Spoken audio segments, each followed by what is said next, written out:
Assalamu alaikum wa rahmatullahi wa barakatuh, Sheikh. Wa alaikum assalam wa rahmatullahi wa barakatuh, Sefer. Well, thank you for allocating some precious time for me today and to our discussion, and welcome me to your residence in what I can say is very tropical Malaysia. And it is an honor to have you have a discussion with me. I know recently you're probably very well demanded, and you're probably busier than ever. And if not busier, certainly your message is resonating more than ever, especially as we approach these kind of critical times, as you can all agree. So I will first introduce myself. My name is Sefer Mujic. I come originally from Bosnia, Herzegovina.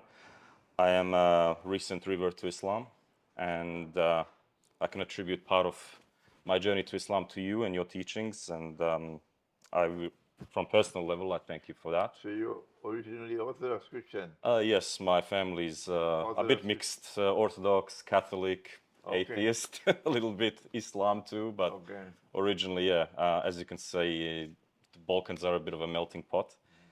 But yeah, I'm not a journalist, nor do I seek any fame and any worldly pleasures here. And my aim today is not to try to really do too much apart from play my little part in helping share your voice with the world, especially the Islamic world. I think it's needed more than ever. Your voice throughout my journey, and having studied Islam for a while and just in general, is one of reason, I believe. And I think we really need to hear it, and I hope this can be a discussion that fosters something positive and for our brothers and sisters across the world. So, and Allah knows best. So let us begin. Let me first give you a little news that 2 days ago I picked up an infection in the eyes. I think it's called conjunctivitis. And just after I got the scratching of the eyes, 2 specialist doctors came to see me. And when they looked at the eye, they said, this is conjunctivitis. So one of them went right away to the pharmacy and brought me the eye drops and the ointment, and I've been taking it since Jummah. So the last 2 days, it's clearing up now. So if during the interview you see me closing my eyes, I want the viewing audience to know it's because of the infection in the eye. Secondly, I am impressed that you should fly all the way from Melbourne to come to Kuala Lumpur to interview me. It is an indication of how passionate you feel about the Balkans and the encounter of Islam and Christianity in the Balkans, and I want to commend you for the effort that you're making in this interview. Thank you. Really kind words, and let us begin. Whether some agree or not, you are evidently, without exaggeration, in Islamic eschatology, one of the utmost authorities, and one of the key scholars, Islamic scholars of our time. You garner a solid following both among your sympathizers and probably, I should say, among your critics, who follow you closely as well. Some would say you have shaken the foundations of Islamic scholarship, while others will say maybe you have, or you are on a mission to fix what was already shaken. I guess tell us, in your own words, what is your mission, Sheikh? My mission was given to me by my teacher of blessed memory, who was a philosopher and a scholar of the Quran. He did his PhD in philosophy, Maulana Dr. Muhammad Fadlur Rahman Ansari. And that mission was to recognize that absolute truth is located in the Quran. It is the word of God. It matters not whether you are Buddhist or Hindu or Jew or Christian or Muslim, whatever you are. The same one God created all of us. And the same God who sent the Torah, the same God who sent the Gospel, that same God sent the Quran. And so all of mankind must be invited to accept the Quran as the word of the one God, and that is my mission from which, inshallah, I'll never swerve. But the Quran also says that we must call people to the way of the Lord God with wisdom, with wisdom. And when I went to the Orthodox Christian world for the first time, I went to Russia in 2013 perhaps, and I went to Belgrade in 2017, 15 and 17 twice.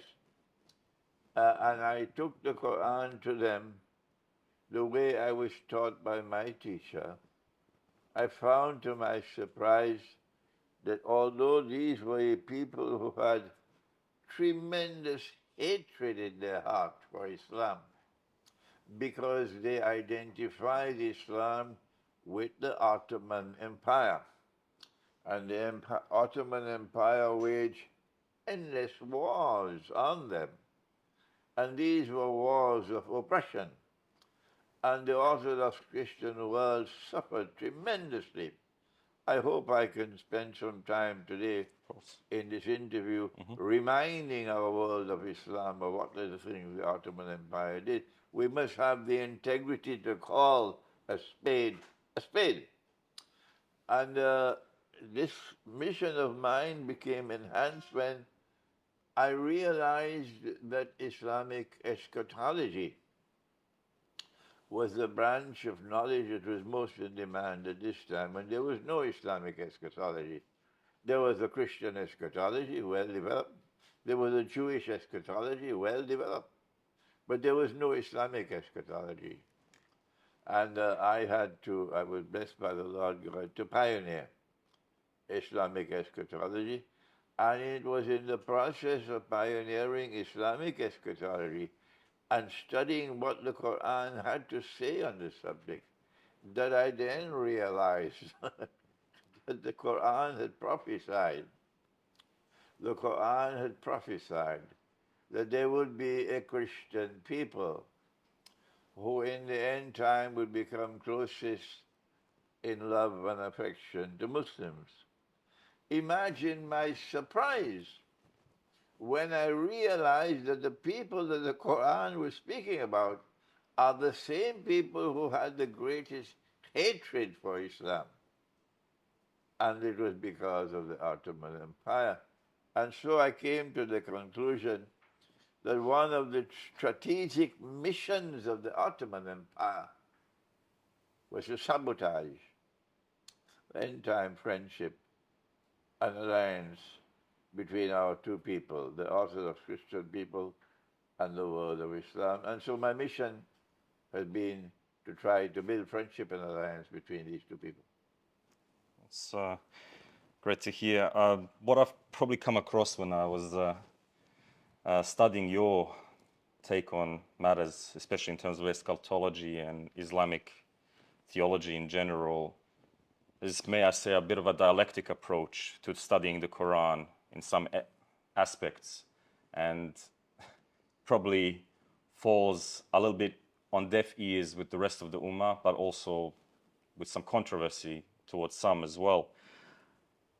As an Ummah, I believe we are facing probably two characters, and probably your attribution towards and your introduction to the story of the Ottoman Empire has elements of that too, that we face conservatives who believe that everything has been answered 1400 years ago. We recite, we don't think, and if we need to think, we refer to the tafsir. Your dialectical approach challenged that. We also have reformers who probably are very clear, I will not spend much time talking about, who believe we must change Islam. We must adopt it to modern times too much. We see the end result of that. I don't even want to mention it, but in Berlin recently we have an LGBTQ mosque. Oh, God. And it might be news to some, but as much as it is disappointing, probably isn't as surprising. And I felt your voice of reason found that balance. A lot of other scholars have talked about this throughout the years, even in the Balkans. Someone we might maybe touch on is Alija Izetbegovic in his Alija wrote the book, Islamic Declaration. Islam Between And East and West. Yes. I wish I could meet with him Mm. and point out to him, Islam does not exist between East and West. That is wrong. Mm-hmm. The West, by the Quranic standard, is called Monkey Town. That is the West. Monkey Town, based on the verse of the Quran, Kunu Kiratan Khasi'in, a people who have been cursed by the Lord God to eventually live like monkeys. Monkeys don't wear any clothes. They're naked. But there's nothing shameful and disgraceful about that. That's their way of life. Mm. But when human beings show a preference for public nakedness, that is Monkey Town. And that is the Western world today. They're taking off their clothes incrementally until they're naked. Monkeys do their bedroom life in public. But there's nothing despicable about that. That's their way of life. Yes. But when human beings engage in sexual relations in public, that's Monkey Town. So Alija is wrong when he says Islam between East and West. Mm-hmm. The East is not like that. Of course. This is the West, Monkey Town. The East in the Quran is described as Rome. And Allah, the Lord God, intervened to help Rome to be victorious, not once, but twice. The second victory is still to come. So Islam is not between East and West.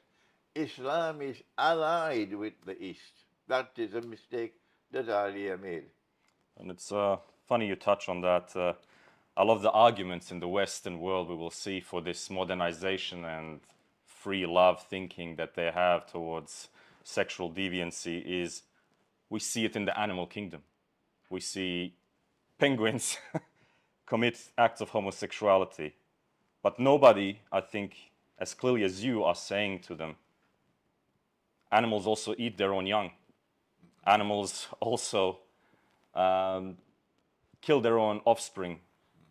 Animals, we as humans, and we are very much taught that we can be higher than the angels, but we can be even lower than the animals. And I guess my mission here is to really echo that and try to appeal to voices of reason and minds of reason to spread the message. But I'd love to just touch on something about this point about conservatives. Absolute truth. Absolute truth is not to be located in anthropology. Mm-hmm. Absolute truth is located in the Word of God. And the Word of God has condemned homosexuality. Absolutely. Touching on the conservatives, a lot of backlash I faced once. It was funny, my journey was all about embrace. Oh, welcome, brother, you've come to Islam. But don't listen to Sheikh Imran Hussein. The Ummah, I think, look, it has a lot of, I'm not going to delve into them, they're very widely known about some contentious issues with the Hadith. But I guess the summary of all of that would be, why is he talking about things that have been already a consensus for 1400 years? Why is he challenging that? So I guess my question is that to give them also the voice to be fair and balanced, but also maybe hope to appeal to reason and also give you a chance to answer them directly. Has there been consensus? And what is your take on that? The Prophet, Allah's blessings be upon him, said, I leave behind me two things. So long as you hold on to them, you will never go astray. And consensus of the Ummah is not one of them. No. He said, number one is the Book of God, the Quran. Number two is his way of life, because he lives the Quran. Our Shia brothers have a different view on this hadith. This is not the time for us to address their differences with us. So to say that consensus of the Ummah has a status equal to the Quran is false. It's false. One of the most important legacies of my teacher of blessed memory is that the Quran is not only absolute truth, but more than that. The Quran has come to function as Al-Furqan, that which distinguishes truth from falsehood. And so he argued that the Quran must sit in judgment over the Hadith, sit in judgment over the consensus of the ulama. And because I am doing that, they are very annoyed with me. They believe that I am ruffling something which is settled. It's not settled at all. We have a duty to be faithful to the Quran. If you are not faithful to the Quran, I choose to be faithful to the Quran. There was a consensus. No one challenged it. That Bukhari said that our Prophet married a child 6 years of age. Yes. And there was no evidence at all that this was a marriage which was exclusively for him, the Prophet, and nobody else. And it's too late now to manufacture evidence. So then, if this is what he did, then this becomes the Sunnah. No, you mustn't speak like that, Imran. You're embarrassing us. No, be people with integrity. If he married a child who was 6, and this was not exclusive for him, then his life is supposed to be a model. And therefore it is a sunnah. How come none of these sheep and cattle and goats, none of them will ever marry a girl who is 6? None of them will give their daughter at the age of 6 in marriage. None of them will even have the courage to stand up and say, I am prepared to marry a 6-year-old. They're cowards. And they lack integrity because they are abandoning their prophet. The answer is no. The Quran says something else, and when you use the Quran to sit in judgment, the Quran says you cannot marry a girl until she reaches the age of puberty. At the age of puberty, she's no longer a child, she's now a woman.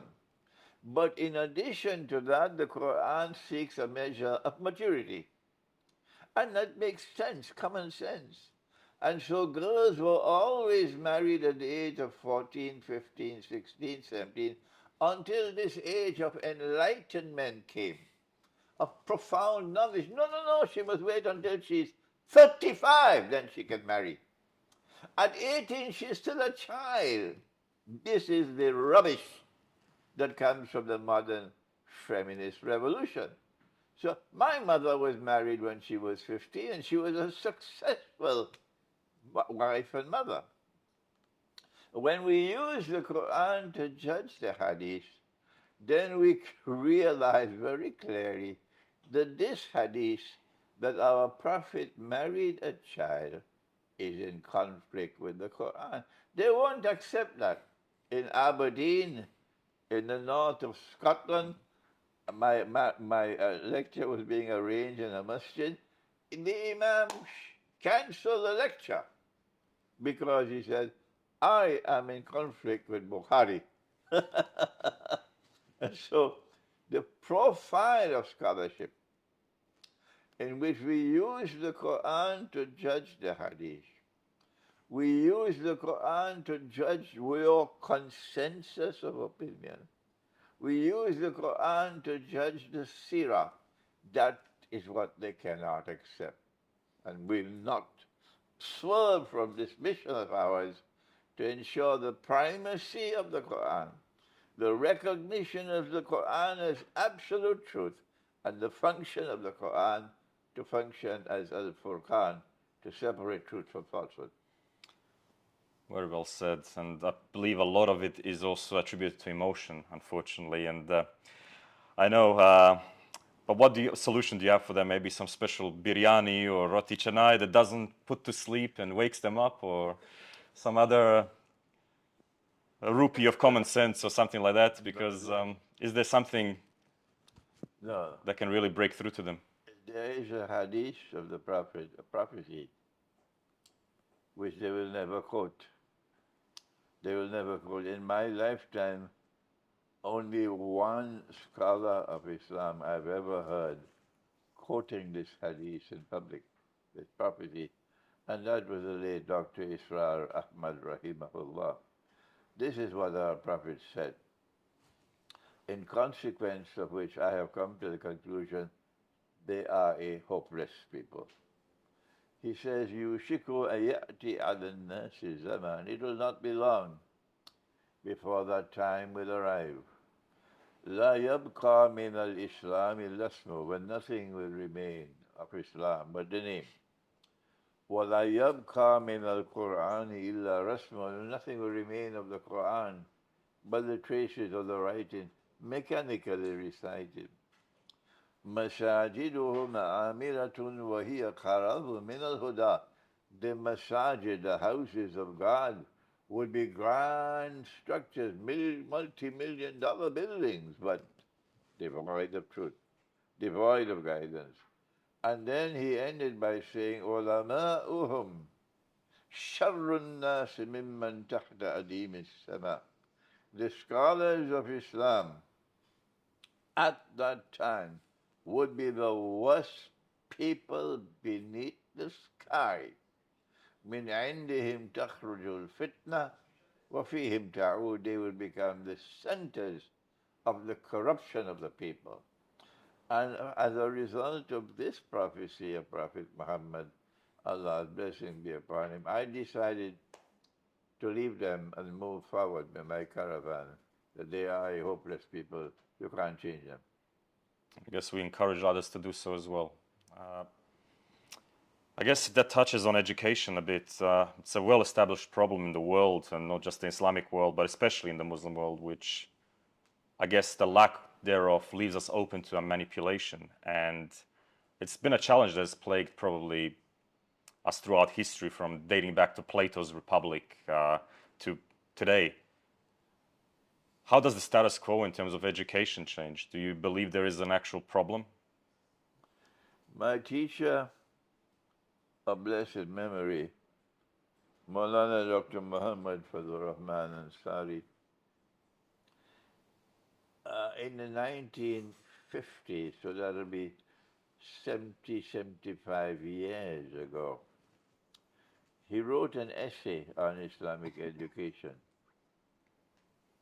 religious education, and he pointed to the defects and deficiencies in the institutions of higher Islamic learning, the Darul Uloom and the Jamiatul Azhar and so on. The most profound challenge to the religious way of life ever to have emerged in human history came with modern Western civilization. And it is a multi-dimensional challenge. There's political philosophy, there's economic philosophy, there's monetary philosophy, there's social philosophy, there's metaphysics, there's ethics, all challenging. The West is challenging you.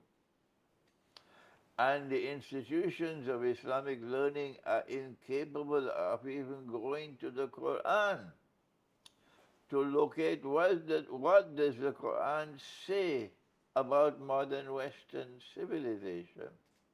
Because for them, knowledge is a package which has already been sealed. And we have no duty other than to transfer the package from one generation to another. You got to memorize this kitab and that kitab and that kitab and pass your exam.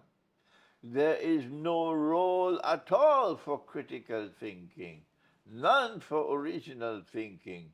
no effort to extend the frontiers of knowledge, no effort to turn to the Quran to locate in the Quran that which was not discovered before. In the classical tafsir, explanations in the Quran which are there, which explain the modern world. So he called for the creation of a new model of an institution of Islamic learning to produce a new generation of scholars of Islam. He started it in 1964. He died in 1974. That institution was called the Alimia Institute of Islamic Studies. I joined that institute in 64, and I left in 71, very foolishly so. Very foolishly so. So I was with him for 7 years. And it is the model of scholarship that he established in that institution that you see reflected in my scholarship. It's funny, as much as we disagree with Ali Izetbegovic earlier on, in his book, Islamic Declaration, he did allude to that and as an issue in the Ummah, but it is funny, and which we will delve into inshallah later, is he failed to implement any of this thinking that he had in the 70s when he actually rose to power in the 90s. And yeah, it's a funny observation, and look, it's really encouraging to see that there are models out there that the problem with can follow. Alia is the problem with Islam in the Balkans. And I think perhaps we have reached a moment when we can open up that subject. Of course.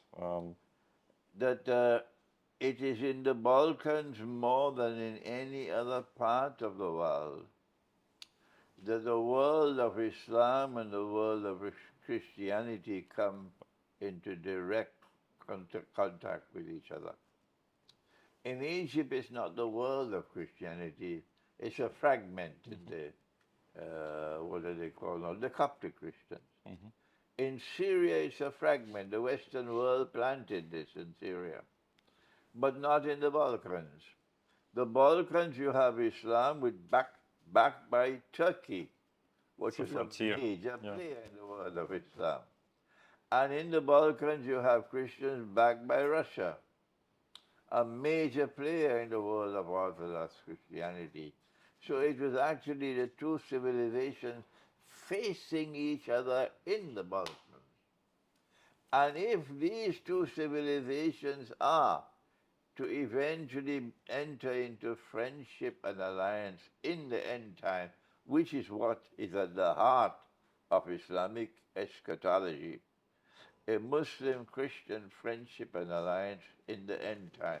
And I'm talking about the Orthodox Christian world, a world of Christianity which still tries to follow Jesus, Nabi Isa alayhi salam, because the other part of the Christian world, which celebrates Christmas on the 25th of December, and when you look for Jesus on his own birthday, you can't find him. Because a fellow named Santa Claus has taken over from Jesus. All the world of that world of Christianity is following Santa Claus. So I'm not talking about that world of Christianity that follows Santa Claus. I'm talking about this world of Christianity that the Quran refers to as Rum, and there is a surah of the Quran entitled Surah to Rum. So it is in the Balkans more than anywhere else that the Ummah of Muhammad والسلام, comes into contact with Rome. And if Aliyah had done his homework, he would have recognized that the Ottoman Empire played a sinister role for more than 600 years to sabotage end-time friendship and alliance between these two people. And the Muslims of the Balkans seem incapable of even understanding the subject. So they are hopeless. There are, of course, some Muslims in Kosovo, they write to me. Some in Bosnia, they contact me, but they are a minority. And the overwhelming majority, I'm sorry to say, though, appear to be hopelessly brainwashed because of their loyalty to the Ottoman Empire. And to the West, may I add. Because of that loyalty, the Western world opened the trap for them, and they walked into the trap.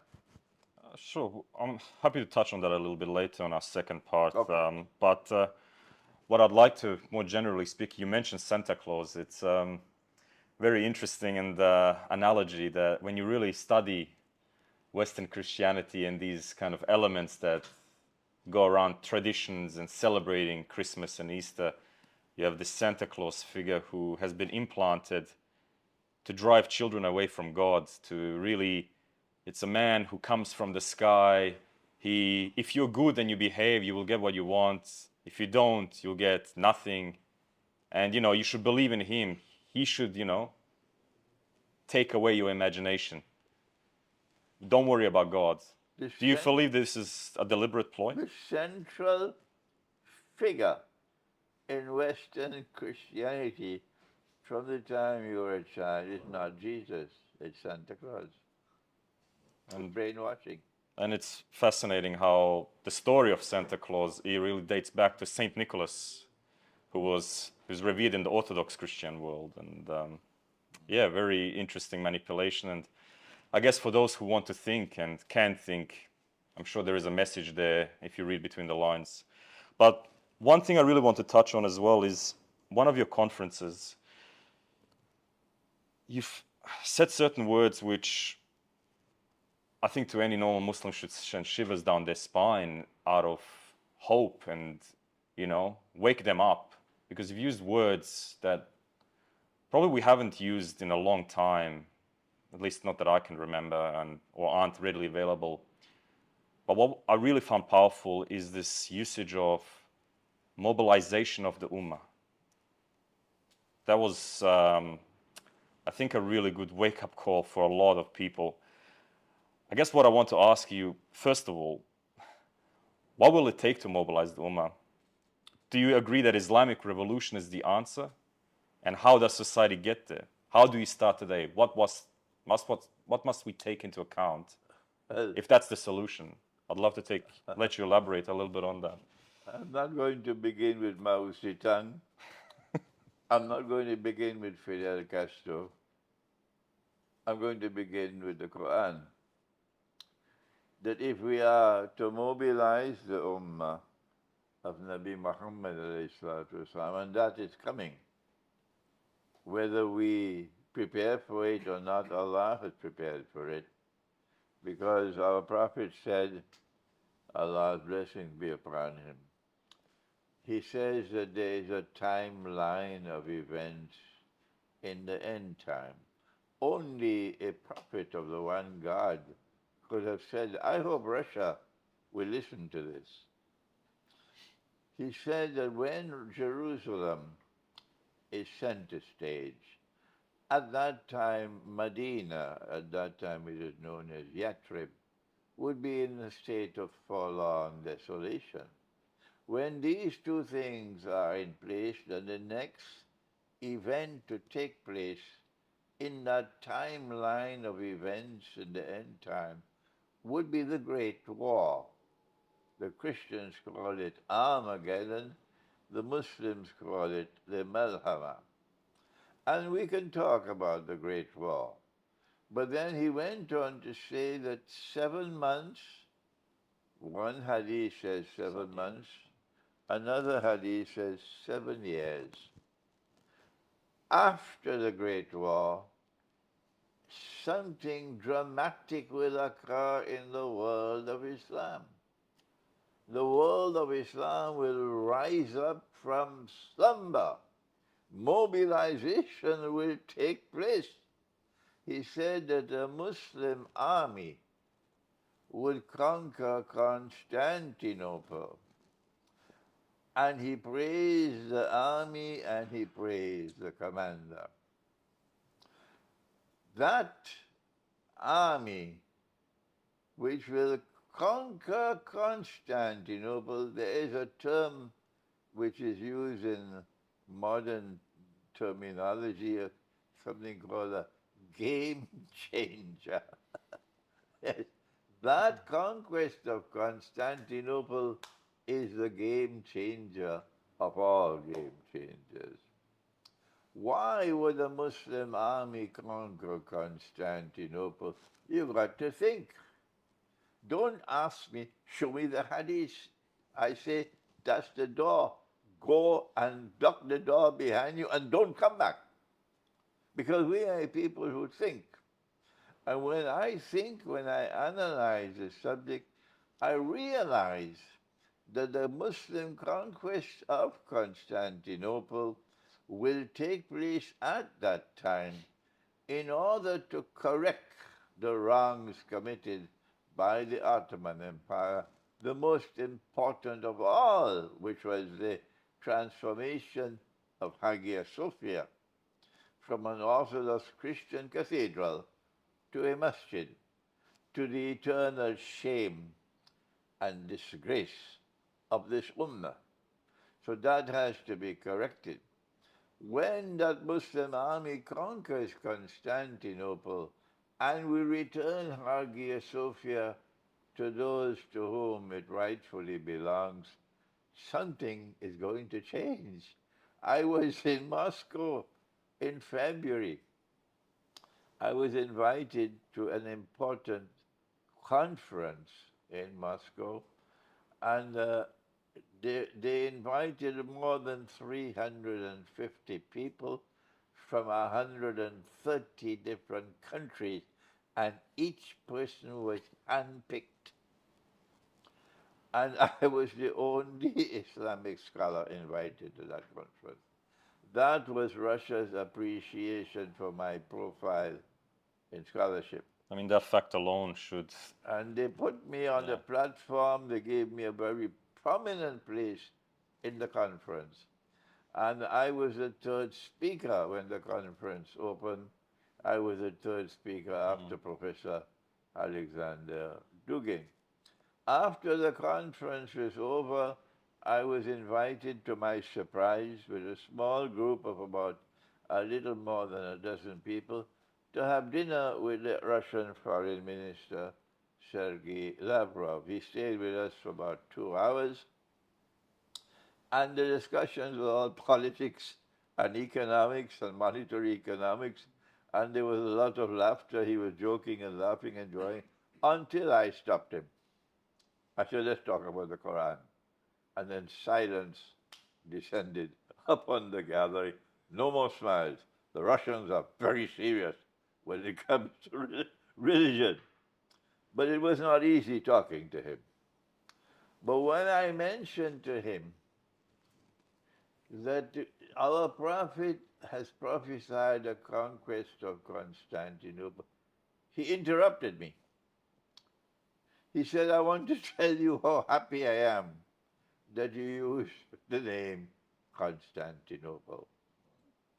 And then I went on to him to explain to him, this is my analysis, that the reason why a Muslim army will conquer Constantinople after the Great War was because we want to correct the wrong committed by the Ottoman Empire, violating Allah's command in the Quran. And we want to return Hagia Sophia to you. The Russian foreign minister was stunned, and the entire gathering was stunned. And I tell you, when we do it and we return Hagia Sophia to them, that will bring about the friendship and alliance between the two people. That is the real mobilization. But before that mobilization can take place, we must begin with the Quran. We have to teach our people. It doesn't matter who you are, even if you are the king of Malaysia or the prime minister of Malaysia, you have to recite the Quran every day. And you must recite the Quran the way that Allah recited. I don't care whether you are the king or the prime minister. it's still applicable to you.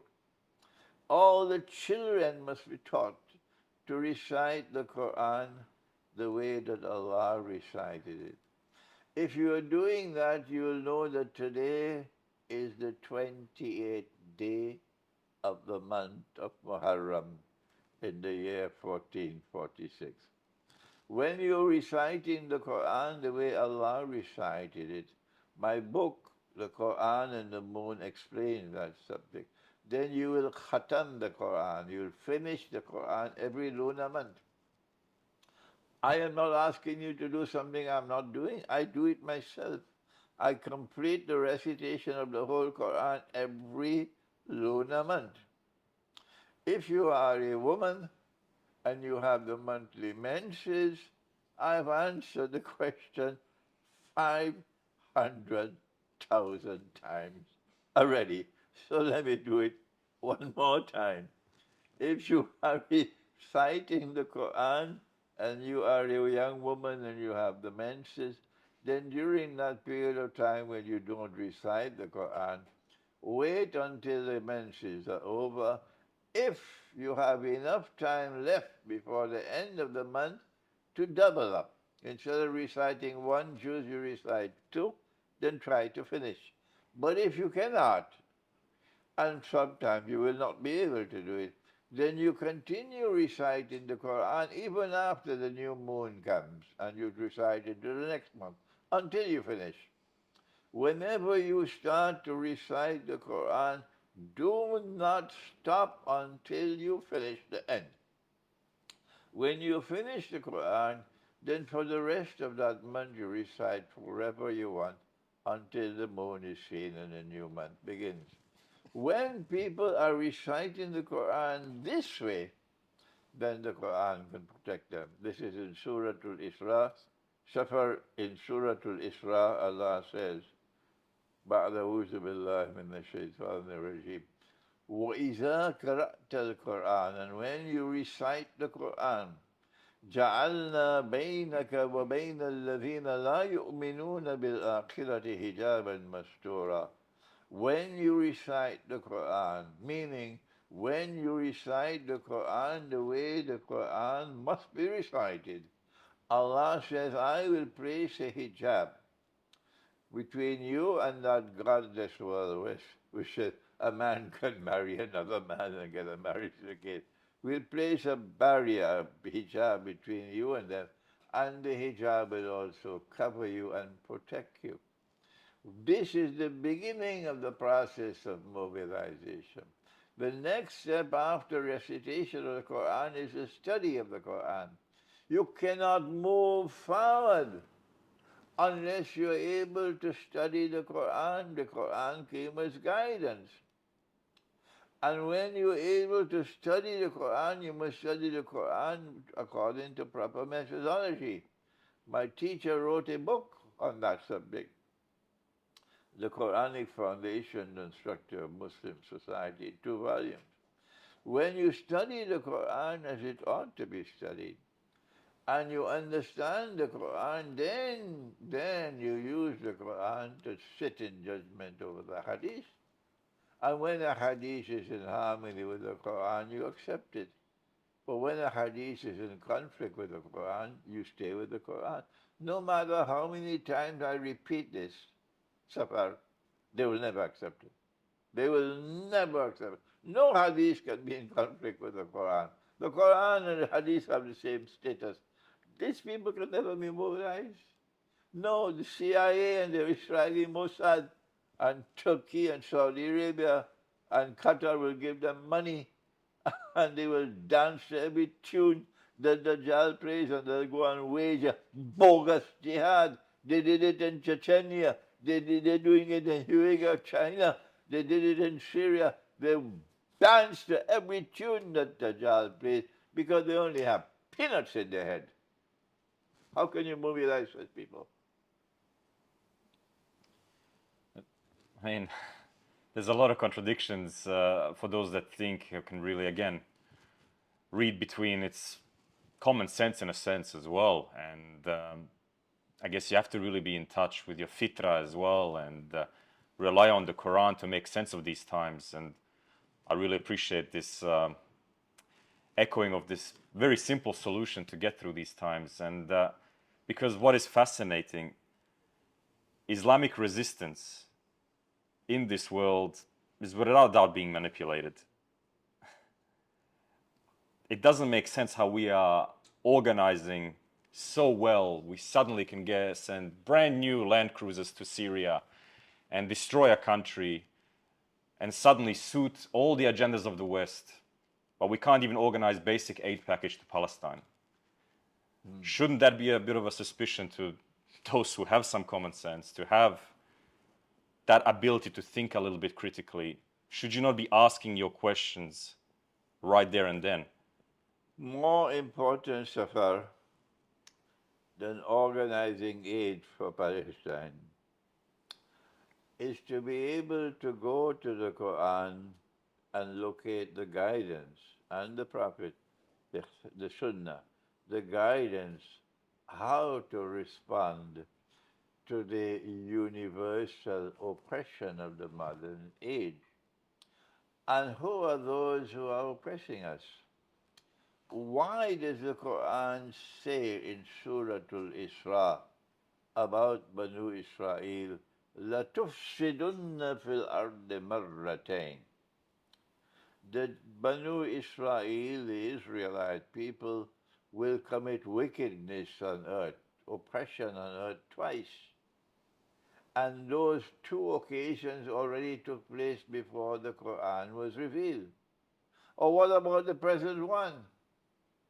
This is number 3 that we're living through now. Why is the Quran silent? Why does the Quran say 2, not 3? The answer is the 2 which took place were fasad committed by Banu Israel, and this one is not committed by Banu Israel. Then who it is who is committing the fasad today? Not only in the Holy Land, but around the world with modern Western civilization. The answer is Gog and Magog. Inna Ya'juj wa Ma'juj mufsiduna fil ard. But Sefer, I have been teaching the subject from the Quran for 25 years. And they reject everything I say. No, Gog and Magog will only come when Jesus returns, and after he's killed Dajjal, only then will the world see Gog and Magog. I'm sorry, Sefer, to have to use this violent language, but these are fools with a capital F. And the pathetic image that will be there on Judgment Day, when these fools stand up for judgment on Judgment Day and realize that they have betrayed the Quran on the subject of Gog and Magog. What a pitiful sight. I have been teaching the subject. I don't use the term Hamas. I prefer to use the term the Islamic resistance in Palestine. How do you respond using the guidance of the Quran when you identify that your oppressor is Gog and Magog? Answer, you do not confront him on the battlefield. You will not be successful. He will destroy you. What did Mao Zedong do? And he was successful. Mao Zedong retreated to the remote countryside, and he built his power in small pockets of power in the remote countryside. Grassroots. Until he was ready to march on the city. And he succeeded. That's the way to deal with Gog and Magog. How did Fidel Castro succeed? Fidel Castro did not seek a confrontation on the battlefield. Fidel Castro retreated to the mountains. They call them the Sierra Nevada. Maestra. Sierra Maestra, yes. Sierra Maestra mountains of Cuba. And he built his power in small pockets of power scattered all over the mountains until he was powerful enough to move on to the city. If Hamas, the Islamic resistance, had understood that they're dealing with Gog and Magog, their strategy would be different. But they are following, I believe, if I'm wrong, they must correct me, I believe they're following Hizb ut-Tahrir, because Hizb ut-Tahrir is a Palestinian organization. And Hizb ut-Tahrir rejects my scholarship. Yeah. And so Hamas, while we commend them, we admire them for their courage, admire them for their resistance to oppression, never prepared to bow and submit to oppression. Allah says in the Quran, He said, "La tazlimuna wa la tuzlamun." Do not oppress others and do not submit to oppression. And this is Hamas, or the Islamic resistance. We commend them, we admire them, that they're not going to bow their knees to Israel. Never. They prefer to die, but we will not submit to oppression. But that's good.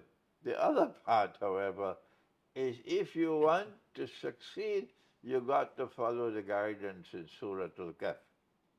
And Surah Al-Kahf said the young men, having proclaimed the truth in the face of power, they had to retreat.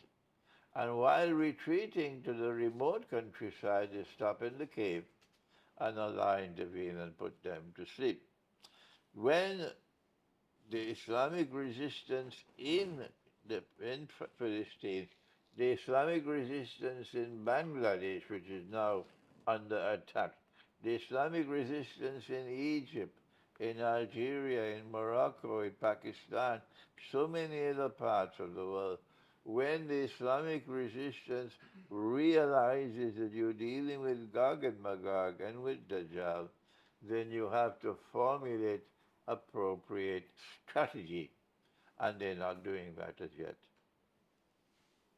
Very powerful words, and I think you've taken some of my questions out already, so really thank you for that. But Israel is constantly poking Iran. It's extremely obvious how desperately they're trying to draw the Iranians into an all-out conflict. But Iran has remained composed so far. But what if it ends up where Israel wants it? So what is our duty then? I support the way, I guarantee the sheep, I guess, and the cattle, together with their Uncle Toms in government, will probably support the West and Israel against our Shia brothers.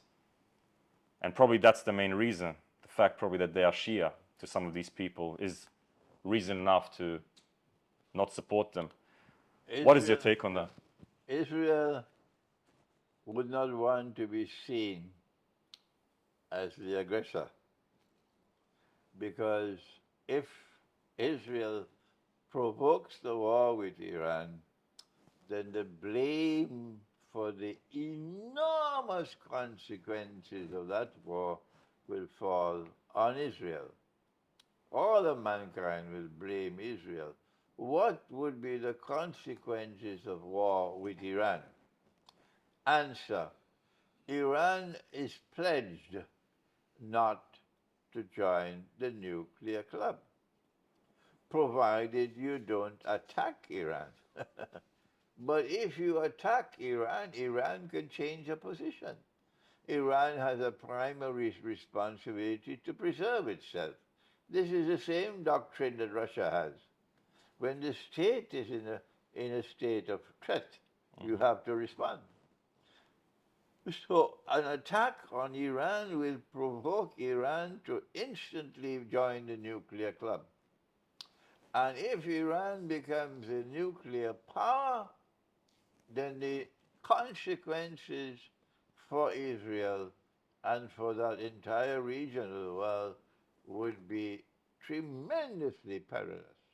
Number two, even if Iran does not become the first user of nuclear weapons, Iran also has a missile technology to put all the oil installations in the Gulf in flames.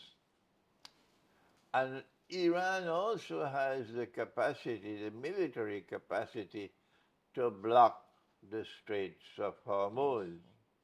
So no oil can leave the Gulf. And if no oil leaves the Gulf, if all the oil installations go up in flames, the world economy will crash. The crash of the world economy means the US dollar will crash and all the paper money in around the world will crash. You'll have civil war in the United States. The implications of an attack on Iran is that it will also mobilize the world of Islam. Shia-Sunni differences will evaporate, and you'll have a united world of Islam, which is the last thing that Israel wants, okay? So an attack on Iran doesn't make sense. However, what Israel wants is that Iran should be provoked to attack Israel. And that's why Israel is doing whatever they can go. They attacked the diplomatic compound in Damascus, and they killed several high-ranking military officers, generals. This was a few months ago. And now they've compounded it with another attack in Damascus and one in Tehran to kill the leader of Hamas. They're doing everything. They're working overtime to try to provoke Iran to attack Israel.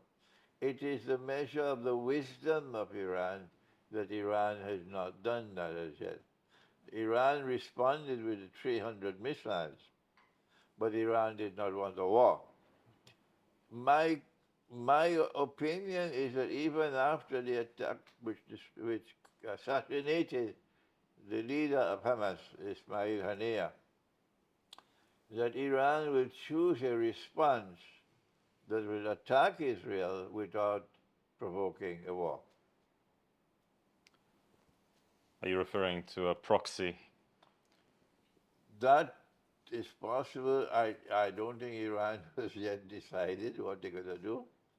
They are now weighing the options and seeing what is possible. It may take a few weeks before Iran responds. Iran is in no hurry to respond. The world knows that Iran will respond. So there's no credibility gap. Iran can take her time. And the longer the Iran takes, the more expensive is it for the United States and for the West and for Israel. But I'm sure Iran will respond in such a way that it does not provoke a major war. I guess leading on from that, an all-Muslim conference, for example, I know the Ayatollah has reached out, in Iran has reached out, but the Ahlul Sunnah, together with the nationalist regimes in the Islamic world, I think they're above that. They even goes as far as hate, which I struggle to understand. Can we not actually see that Iran, okay, while we may have disagreements with our Shia brothers on some issues, in generally, isn't it not a positive example that, look, no nation is perfect, but in grand scheme of things, their resolve, their principles, their consistency and fight for justice, despite a few things we disagree on, aren't we Muslims in the end? And has this modern Western civilization and the technology desensitized our brains to that effect that it's diminished our motivation and impetus to think? Because A, I'd love to have your comment on that, but B, what should that be the priority? A Sunni Shia coming together and an alliance over an Islamic Orthodox Christian alliance? Should that take precedence within the Ummah? It is to the credit of Ayatollah Khomeini, Ruhullah Khomeini, Rahimahullah, and the Islamic Revolution in Iran, that they placed at the very foundation of that revolution Shia-Sunni friendship and rapprochement. they did not want to exacerbate, to cause friction and conflict between Shia and Sunni. This is the profile of the Islamic Revolution in Iran. But we have our people on this side who are bloodthirsty for Shia blood. Bloodthirsty for Shia blood and cannot tolerate that kind of a profile. It haunts them. So they're bashing Iran every way. They're beating the drums of war on Iran and everything. And they call me a Shia. Because I speak positively about Iran, that means he's a Shia. Ah, these pathetic fools. The problem is, while we can have micro rapprochement between the Shia and the Sunni, micro, at the macro level, there is a moment coming in time which is the moment of truth. And that is the supreme figure in Islamic eschatology for us is the Son of Mary, the Messiah, but not for the Shia. For the Shia, the supreme measure, the supreme person, the supreme individual in Akhir Zaman is not the Messiah, the Jesus, the Son of Mary. It is the Imam al-Mahdi. And they don't call it Islamic eschatology at all. They call it Ilm al-Mahdawiyah. I went to Iran for the first time in maybe 2013, perhaps. And in the city of Qom, I had to spend 4 hours with about 30 or 40 Iranian Islamic scholars, all experts in Ilm al-Mahdawiyah. And they were very polite with me. I have to commend them for that. My views were, I was the only Sunni.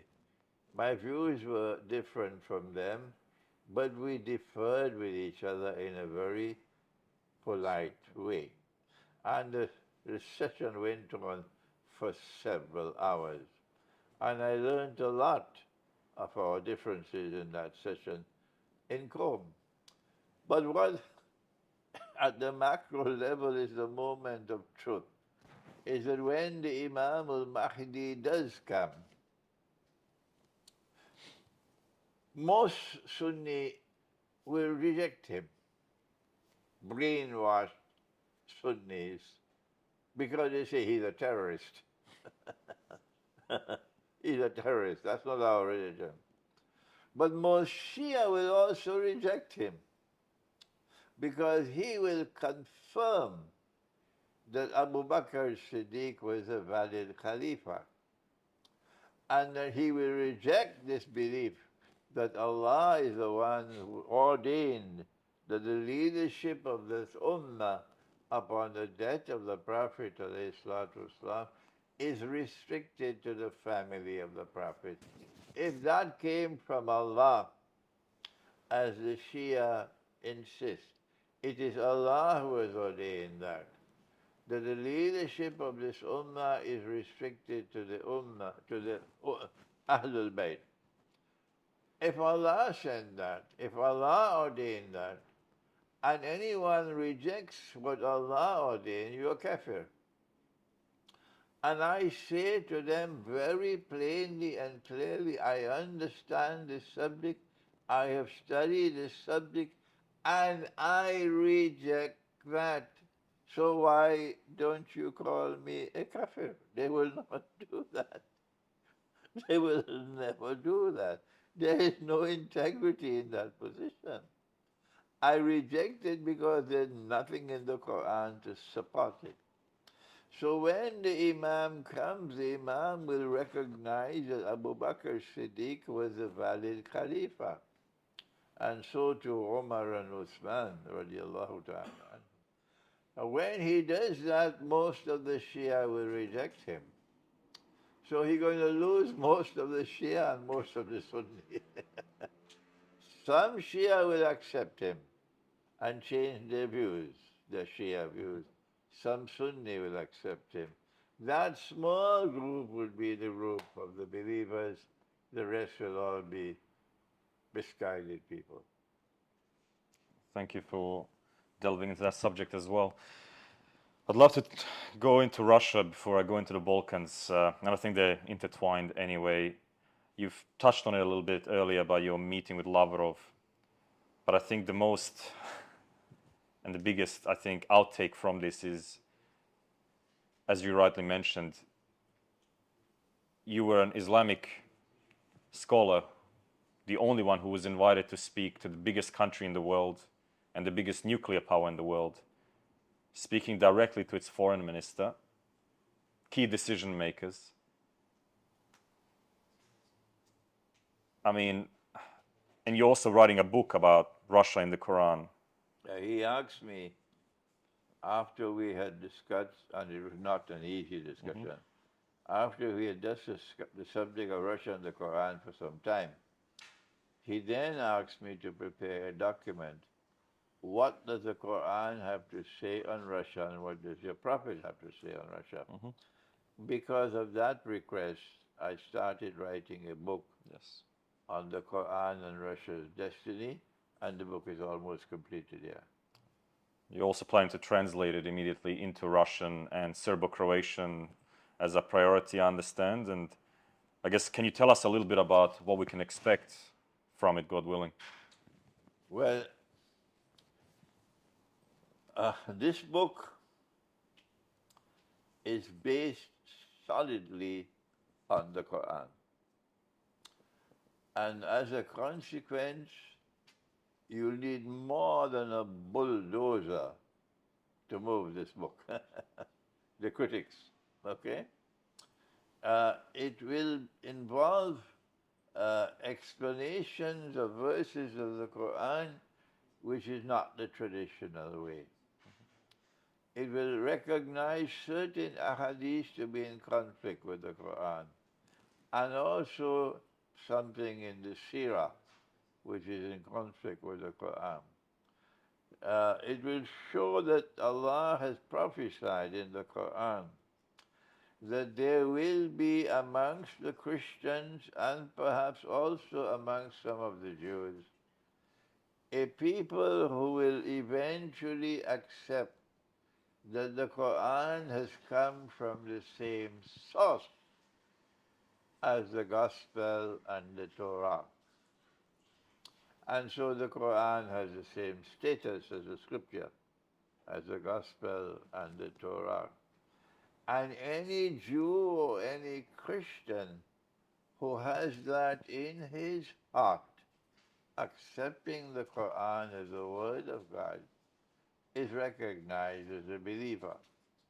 And as a consequence, our Prophet, Allah's blessings be upon him, when the king of Abyssinia died, the Najasi, the angel Gabriel came to inform the Prophet that he died. And when the Prophet heard the news that this Christian king had died, the Prophet then said to his companions, "Come on, let us perform the Salatul Janazah, or the funeral prayer, for the Najasi." The entire Abyssinian kingdom recognized their king to have lived and died as a Christian. All of Mecca recognized that the king was a Christian. And Mecca was taunting the Prophet. How can you pray for one who belongs to another religion? But in addition to that, even the companions of the Prophet, ﷺ, one of them asked, كيف نصلي عليه وقد مات في كفره? How can we pray for him when he died with his kufr? The Quran declares that the worship of Jesus as the Son of God and the belief in the Trinity is kufr. This is in the Quran. So even the companions of the Prophet recognized that he died as a Christian. The Prophet then, in response, received this revelation from Allah, which is the second to last verse in Surah Ali Imran. This is the Asbab al-Tanzil. Allah says in this verse, بَعْدَ أَعُوذُ بِاللَّهِ مِنَ الشَّيْطَانِ الرَّجِيمِ وَإِنَّ مِنْ أَهْلِ الْكِتَابِ لَمَنْ يُؤْمِنُ بِمَا أُنزِلَ إِلَيْكُمْ وَمَا أُنزِلَ إِلَيْهِمْ إِلَى آخِرِ الْآيَةِ. And most certainly from amongst the Ahlul Kitab, meaning the Christians, but also maybe some Jews, there are those who believe in this revelation which has come down to you, meaning the Quran, as well as that which came down to them, meaning the Gospel and the Torah. And because of this verse of the Quran, the Prophet then performed the Salatul Janazah over that Christian king, Gaibada, without his being present.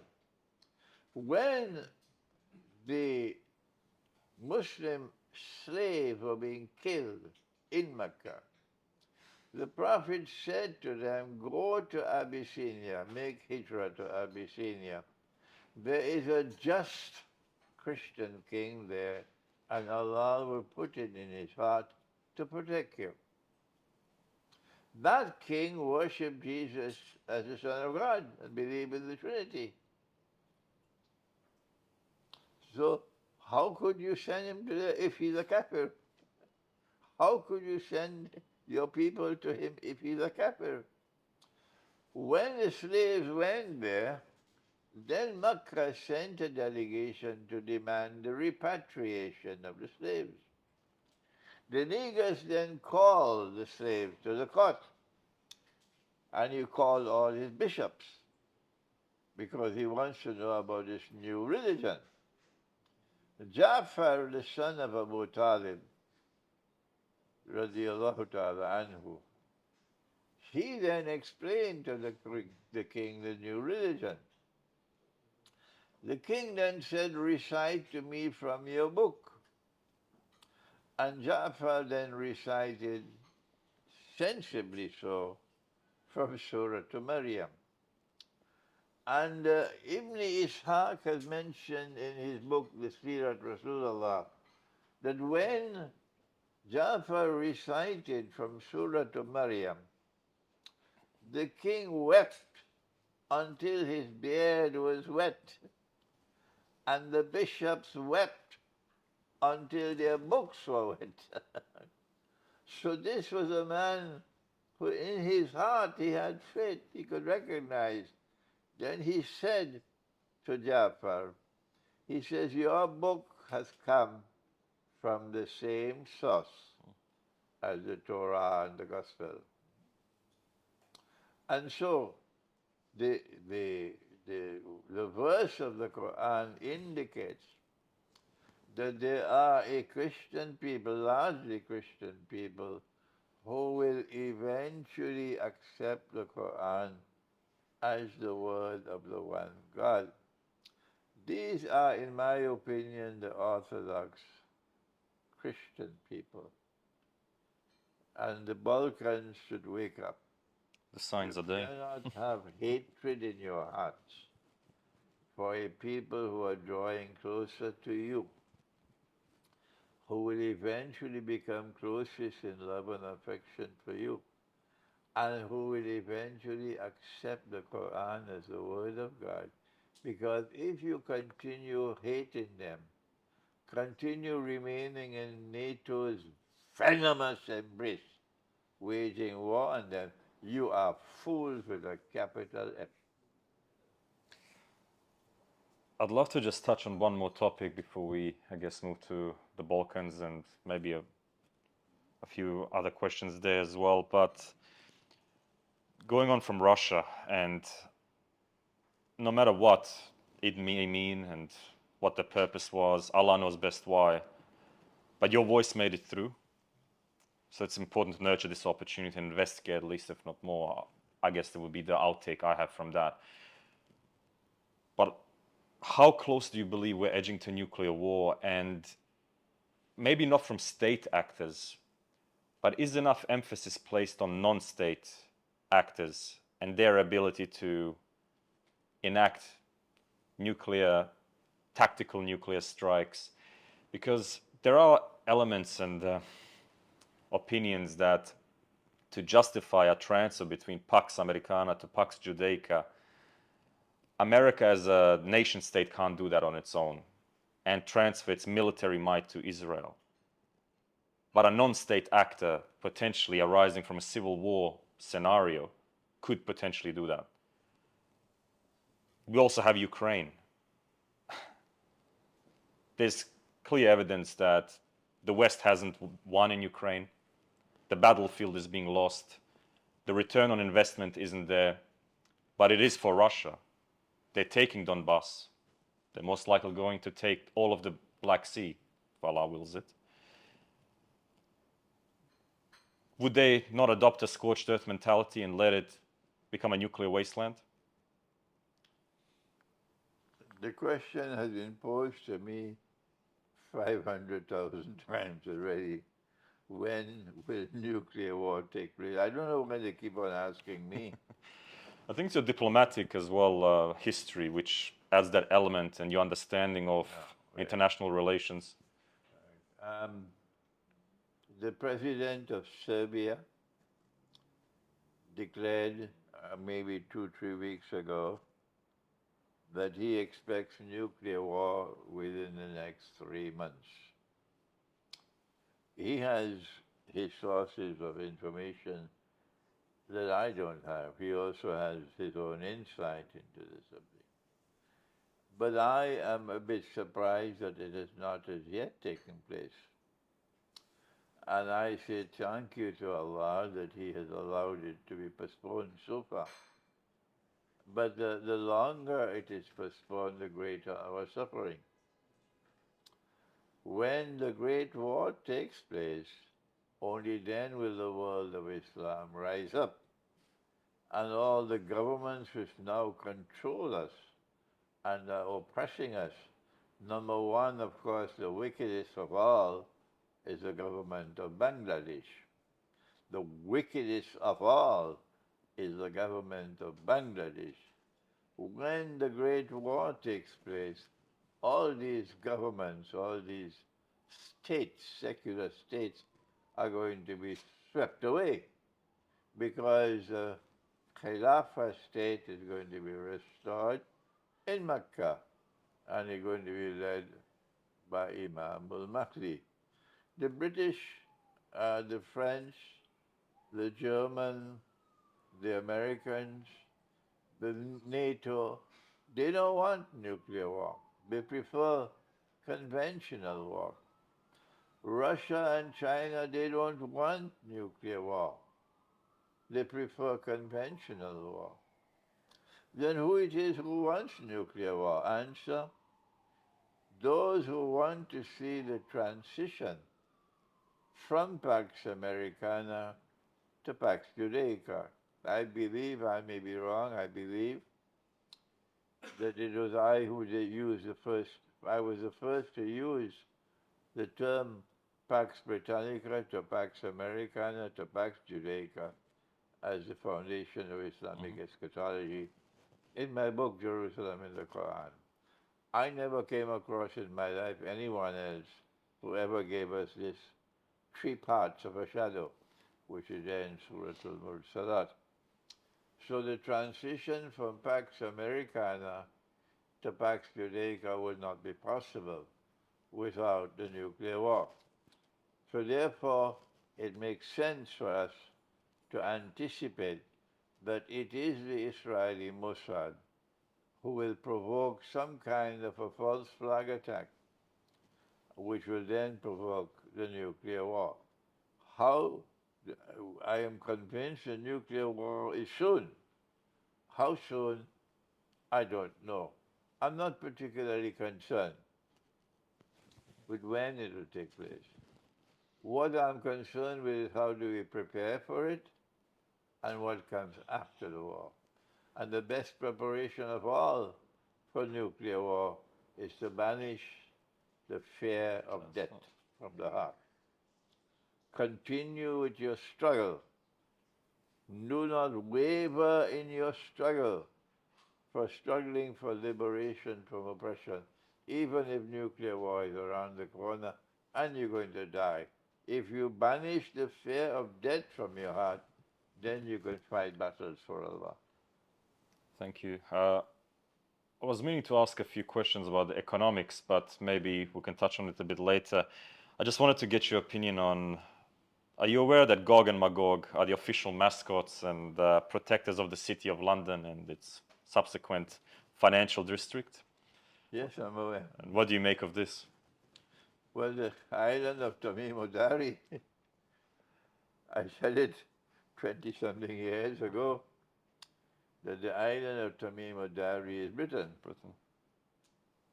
My critics say no.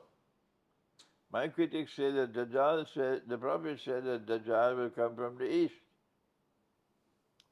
and Britain is in the west. So this is manifest evidence that I'm wrong. The answer is no, I'm not wrong. The Quran speaks about Dajjal as a shadow prior to Dajjal emerging in human form. When Dajjal is a shadow, London is his headquarters, where the island of Tamim Dari, and he begins his struggle from London to eventually rule the world from Jerusalem. But when Dajjal's 3 parts of the shadow are over, and he appears in human form, it is from the east that he will come. And at that time, our Prophet said he'd be a young man, powerfully built, with the curves of the Orthodox Christian. The Torah orders the Orthodox Christian to keep at the side. I think it's called sideburns. So the Gog and Magog and Dajjal are both embedded in Britain. And they're not even hiding it. They're giving us an annual parade where the statues are paraded through the city center. And it's just fascinating that we still choose to ignore. And there is a theory that Satanists and people who worship Satan and like to worship Dajjal as well, and that world and the occult like to show us direct signs in order to blame us at the end for our own inaction or action, wrongful action. Because they gave us an opportunity to say no, but you tolerated it.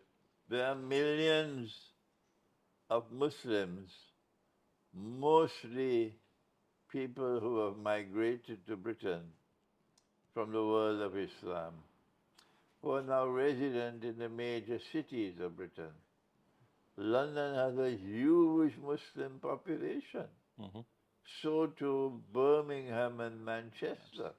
Huge. Leicester has a huge Muslim population.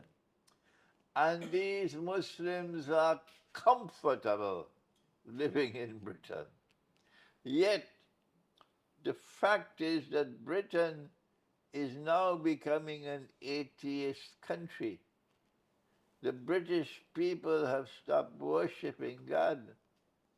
The British people are increasingly becoming atheists, and they're not going to church anymore. So there's no income to maintain the churches. So all the churches and all the monasteries are being sold in Britain. They're becoming a pub or a bingo hall or Kentucky Fried. Your forefathers are buried in that compound, but you don't care 2 peanuts for them. 300-400 years of memories are located in that church, but they don't care for that at all because they're now an atheist people. This is what Dajjal and Gog and Magog is doing to Britain, reducing Britain to an atheist country with no morals.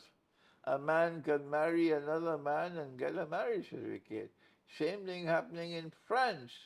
And the Algerians and the Moroccans and the Tunisians are living in France comfortably. So this is heaven. Who wants to go back to hell? When you live where Dajjal is in control and Gog and Magog are in control, it's just a matter of time before he'll destroy your faith.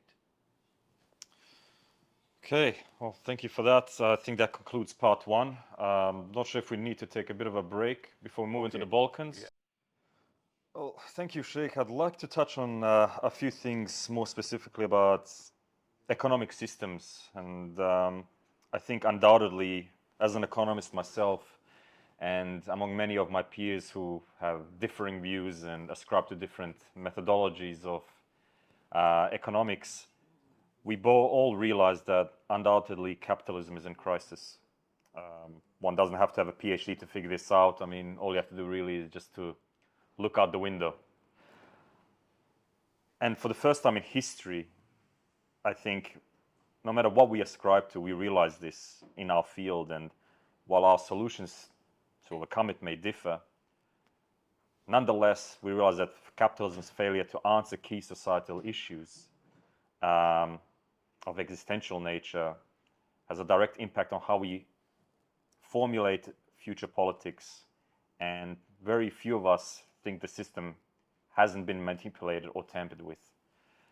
Do you think the manipulation of economic systems by the elite is also, if not the biggest tool at their disposal on how to spread corruption, drive division, impose control, spread false wars, and I guess, long story short, drive people away from God? The very last revelation to come down in the Quran was the revelation in Surah Al-Baqarah, 279, 280, 281, and it concerned economics. It concerned the market, the free and the fair market. The insistence that Islam must establish and maintain and preserve a free and a fair market. And a free and a fair market is one in which if you plant, you reap. And if you do not plant, you cannot reap. But there's one fella who doesn't plant at all, and he's always reaping. He reaps more than everybody else. It's the banker. It's the banker. He has capital, but he's not prepared to bring his capital into the market like everybody else and engage in business transactions. No. He wants to have a return on his investment which is free from risk. A risk-free investment, meaning you're guaranteed a profit and there is no possibility of a loss. That is what he wants. But that does not qualify for a market which is free and fair. So the last revelation to come down from the Quran is one in which Allah declared war on that fellow who wants to only reap without planting. The money lender, the one who lends money on interest. He puts his money in a fixed deposit in the bank, and he becomes now a money lender. He's lending his money to the bank. And the reason why Allah has prohibited it is because it does not qualify as a business transaction. The reason why it does not, your money money being lent or borrowed on interest does not qualify as a business transaction is because it lacks the element of risk. When you do business and you embrace risk, then Allah can intervene in the market and He can distribute and redistribute wealth. But when you block Him, block Allah from intervening, meaning you engage in risk-free investments, lending and borrowing at interest, then in that case, money will not circulate through the economy. The rich will remain permanently rich, and the poor will be imprisoned in permanent poverty.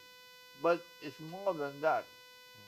It's not just the destruction of the free and the fair market. It's more than that. It becomes a market of thieves.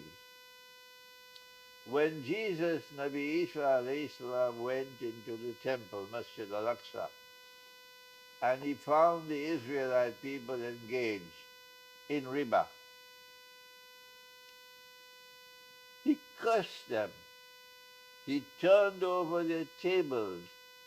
He chased them out of the temple. And he said, these are his words, "You've taken the house of God and transformed it into a den of thieves." Professor Richard Falk, I think it was his name, Richard Falk, at Harvard University, some 20, 25 years ago, he coined the term legalized theft, a system of legalized theft. That is, that they not only become money lenders, but more than that. Money which is supposed to be a medium of exchange, a measure of value and a store of value. Money in the Quran is a gold coin and a silver coin. That is money in the Quran. The Articles of Agreement of the International Monetary Fund prohibit the use of gold as money. Allah made it halal, but they made it haram. And in the Surah to Tawbah, this is called shirk. And all those who accept this monetary system, which has come from the IMF, which is everybody, are all now in shirk. And the one saying that Allah will not forgive. So this is why there's a hadith repeated in Sahih Bukhari 4 times, that 999 out of every 1,000 will enter into the hellfire. Only one for Jannah. But Allah is a kind and loving God and a merciful God. He forgives. So how then can a merciful God send 999 out of every 1,000 into Jahannam? It's incompatible. The answer, He has said, "I will not forgive this sin." And this is what they have done. By prohibiting the use of gold as money, they have made haram what Allah made halal, and that is shirk. And when we accept that monetary system, which is based on the IMF, we are all now a part of that shirk. The reason why they banned the use of gold as money is because they wanted to bring bogus money into the market and use that bogus money to rip off mankind. That also is a form of riba. And since they brought this bogus money, it is functioning like a suction pump, sucking the wealth of mankind and drawing all that wealth into Europe and the United States and Canada and Australia. to such an extent now that the rest of mankind are becoming deserts. And people in huge numbers are becoming economic refugees. They have no hope at all, other than to try to find a boat and sail the seas to try to go to Italy or go to Bulgaria and get somewhere, find a means to go to Jannah, because Germany is heaven, and France is heaven, and Britain is heaven, and Bangladesh is hell, and Pakistan is hell, and Morocco is hell. So this is the way we are today. The free and the fair market has been destroyed all over the world today. And our economic policy is built on restoring the free and the fair market. I have a lecture on Saturday here in KL on this subject, in which I will be explaining what is a free and a fair market. And a free and a fair market has to be a market in which you have real money, not bogus money. And a free and a fair market has been a market where prices are not controlled. A man came to the Prophet, alayhi salatu wasalam, and said, O Messenger of Allah, prices are too high. Impose price control. The Prophet said, no. We are accustomed, once the Prophet said no, everybody accept that. But this man came back a second time. So things were really bad. O Messenger of Allah, impose price control. He said no. The man came back a third time. And again the Prophet said no. So in Islam, the state is not allowed to intervene in the market, to impose any control on the market. That is at the heart of socialism.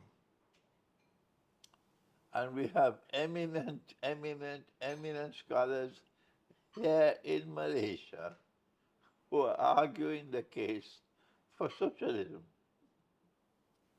No, socialism has other things that are to its credit, but you are not allowed to tamper with the free and the fair market. The Prophet said we can pray to Allah to bring down the prices. So prices rise and prices fall on the basis of demand and supply, not price control. This is our Islamic economy. An Islamic economy is a market which is free and fair, with no government control over the market. Do you agree that there are maybe different interpretations of socialism and there are different kinds of socialism? What I find evident is,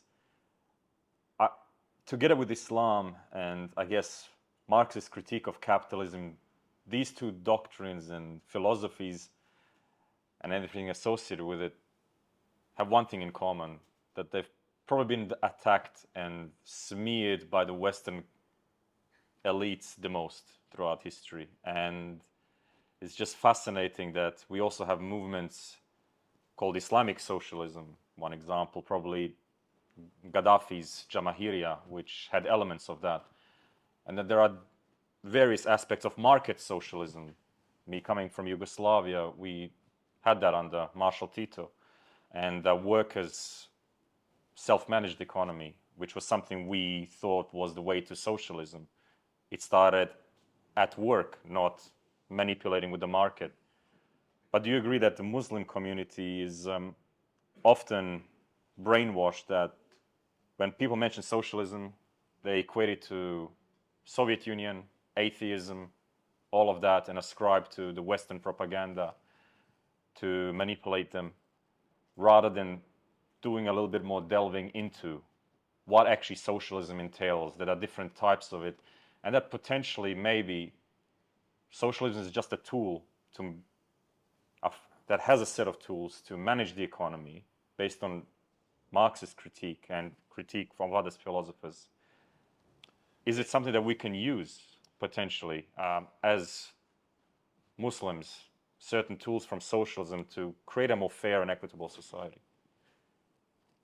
I believe that whatever there is in socialism which can be considered to be beneficial is already there in the Quran.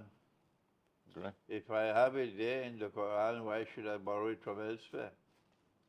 But whatever, while I recognize there are many different kinds of socialism, the one thing which is common to all socialism, correct me if I'm wrong, is that the state has to intervene in the economy in order to redistribute wealth.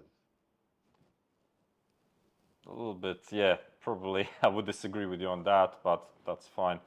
I mean, one quote from Lenin, even himself, when I think it was someone from the New York Times, the Washington Post, came and asked him after the October Revolution, is this communism in the Soviet Union now? And he said, no, what we have here is state capitalism, etatism. Socialism and communism will come from other places. Even Lenin himself admitted that this isn't socialism. They believed in a vanguard party system, and that was their interpretation, which obviously failed and was a travesty to humanity. But yeah, I guess we had examples like Gaddafi. How would you and his Jamahiriya? If there is a socialism existing in some utopia, I've not as yet experienced it. I have experienced socialism in Venezuela under Hugo Chavez, a man with a good heart, a man whose intentions are good, and he's fighting for the poor, the masses. I have experienced socialism in Bolivia with Evo Morales, a man whose heart is good, and he's struggling for the people. He was a coca farmer, Evo Morales. I have experienced socialism in Cuba. Fidel Castro is a man of great integrity, moral integrity. But in none of these places socialism has worked. No, and people are fleeing. We need to have a free and a fair market. That is not capitalism. No, I don't use the term capitalism. I don't want to hear it. I'm talking about a free and a fair market. And in that market is on the basis of the effort that you make, that you reap a reward. The one who makes a better effort reaps more. The one who makes less effort reaps less, okay? But in addition to the effort that you make, in the free and the fair market, Allah can intervene and ensure that wealth is distributed and redistributed. And so, at the end of the day, what a free and a fair market delivers to the economy is an economy in which wealth will circulate through the economy. So one day for me and one day for you. That does not exist anywhere in the world today. Nowhere.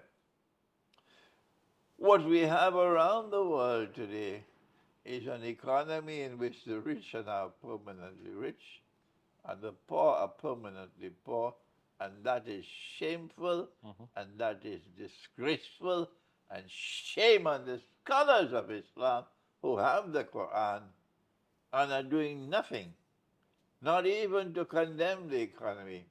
You have something called minimum wage legislation, which is shameful, disgraceful. But no, they argue that it is beneficial because they only have peanuts in there.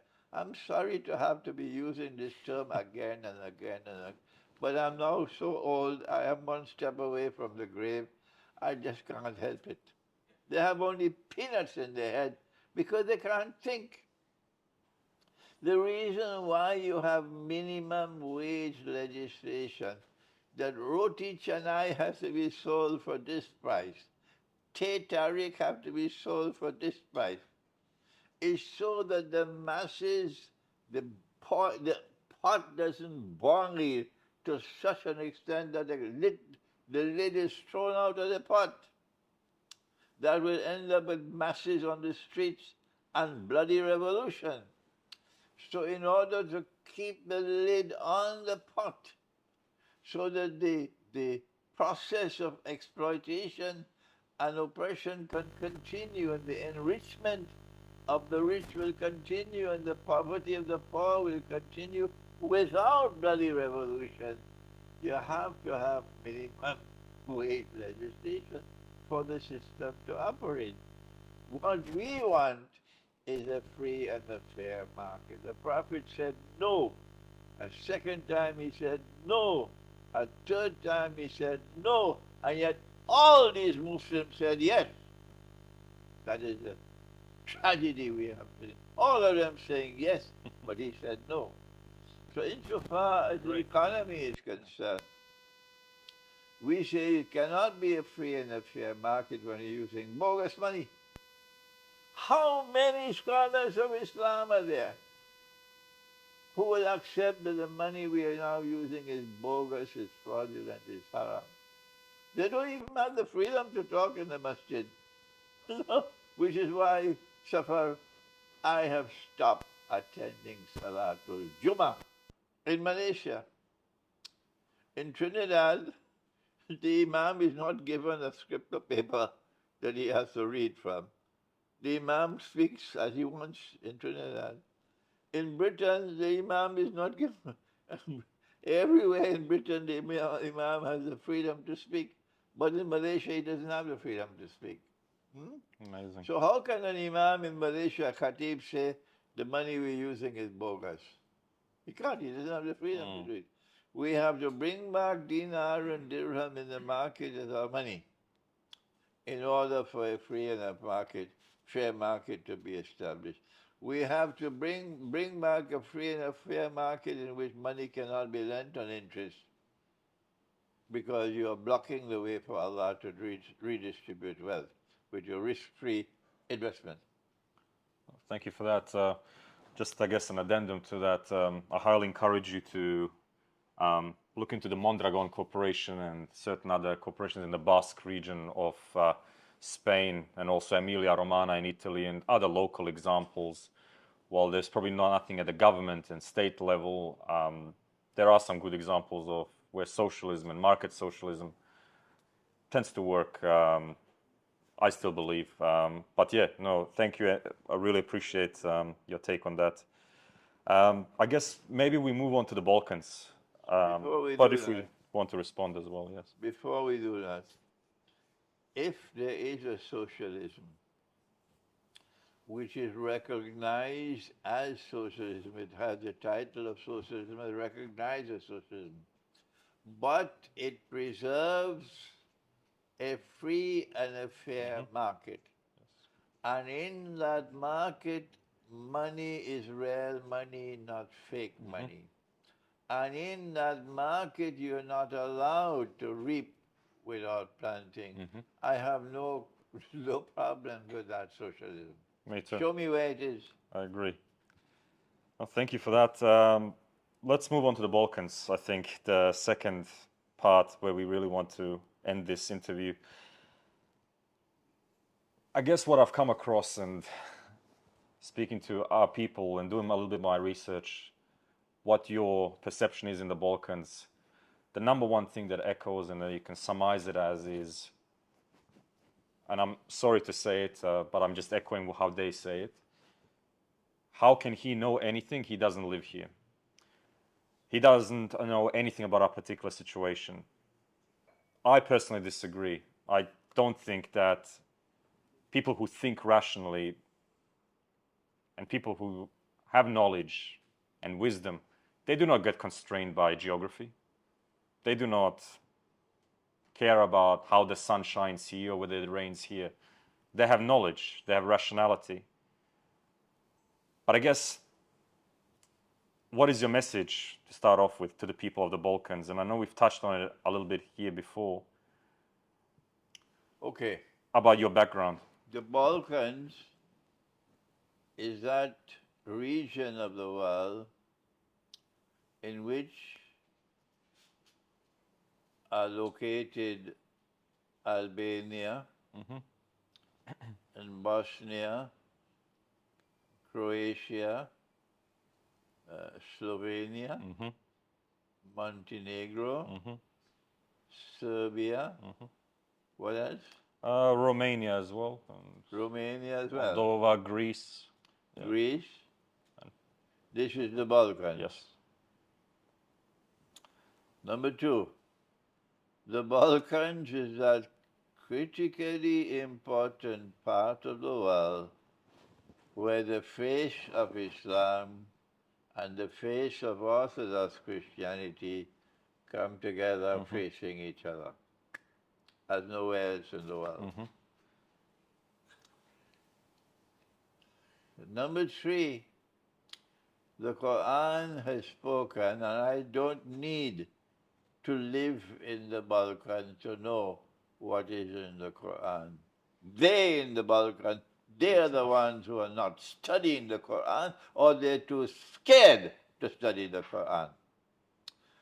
The Quran has told us that there is a Christian people who in time to come would be, as at the time when the Quran was revealed, people who will be closest in love and affection for us Muslims. It is not for Tom, Dick, or Harry to seek to identify those Christians. Stop it. Stop that nonsense. You are not the one to decide who they are. Go back to school. It is Allah who will choose. And when Allah has chosen those Christians, you will see them becoming closer and closer in love and affection to Muslims, despite all the efforts that you are making to prevent them, shamefully so, for becoming closer in friendship and alliance to Muslims. Shamefully so. You're doing everything you can possibly do to prevent them. What a pitiful people you are. So who are those Christians who in time to come will be closest in love and affection for Muslims?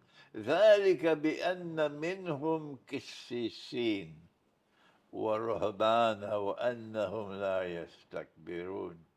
They are a Christian people whose hearts are buried with the monastery, the monastic way of life. That's why they feel so passionate about Kosovo. That's right. But you only have peanuts in your head. You can't study the Quran. These are the Orthodox Christians, not NATO. You have entered into the arms of NATO. You are comfortably sleeping with NATO, and you come to tell me you are Muslim? No. You're an apology for Islam. You are shameful, a people full of shame for Islam, that you are sleeping with NATO and you come to tell me about Islam? Get lost. You are a hopeless people. These people who have their hearts so locked in with the monastic way of life, the monastery. You don't find them in Britain, where NATO came from. You don't find them in the United States, where your NATO came from. You don't find them in the Western world, where your NATO came from. You find them in Russia. You find them with the Orthodox Christians. You find them in Mount Athos in Greece. And these are the people you hate. You hate them, you despise them. You want to put a rope of genocide around their neck. That's why you're so passionate that no. Srebrenica was genocide because we want to put a rope of genocide around their necks. Yes, these are the same people who are already drawing closer to Islam. When I went to Belgrade, they're seeing me for the first time in their life. They hate Islam.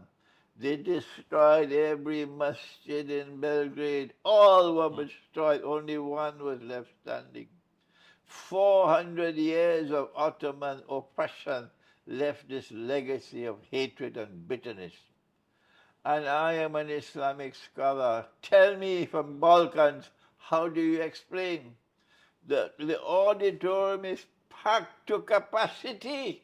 No place to sit down, no place to stand up. And when I entered the hall, everybody stood up. And everybody kept on clapping for so long, it was an embarrassment to me. And when I was lecturing at the University of Belgrade, they were crying. Has your Ottoman Empire ever reached Islam to these people that way? That they were crying? No, they hate Islam. So these people, we are now taking the Quran to them as the Quran was never taken to them. Your scholars can't do it. No, we are taking the Quran to them, and they are increasingly already accepting the Quran as the word of God, and you are hating that? You are angry because they're becoming accepting the Quran as the word of God? Have you no shame? This is sad, Sefer. I have to speak with such violent language because they are a hopeless people. I have been talking and talking and talking. They wouldn't listen to me. They wouldn't listen to me. When I go to the Orthodox Christian world, they honor me, they respect me. And they're listening to the Quran, and you despise me in the Balkans? May Allah open a door for understanding for those Muslims in the Balkans whose hearts are not yet totally corrupted. And there still may be some Muslims in the Balkans who will understand that the future lies in rapprochement with the Orthodox Christian world. They have committed wrong things, you have committed wrong things. Come together and forgive each other. Come together and build friendship with each other and learn to live in peace and mutual respect. That is the future. But if you remain with NATO, you will be destroyed.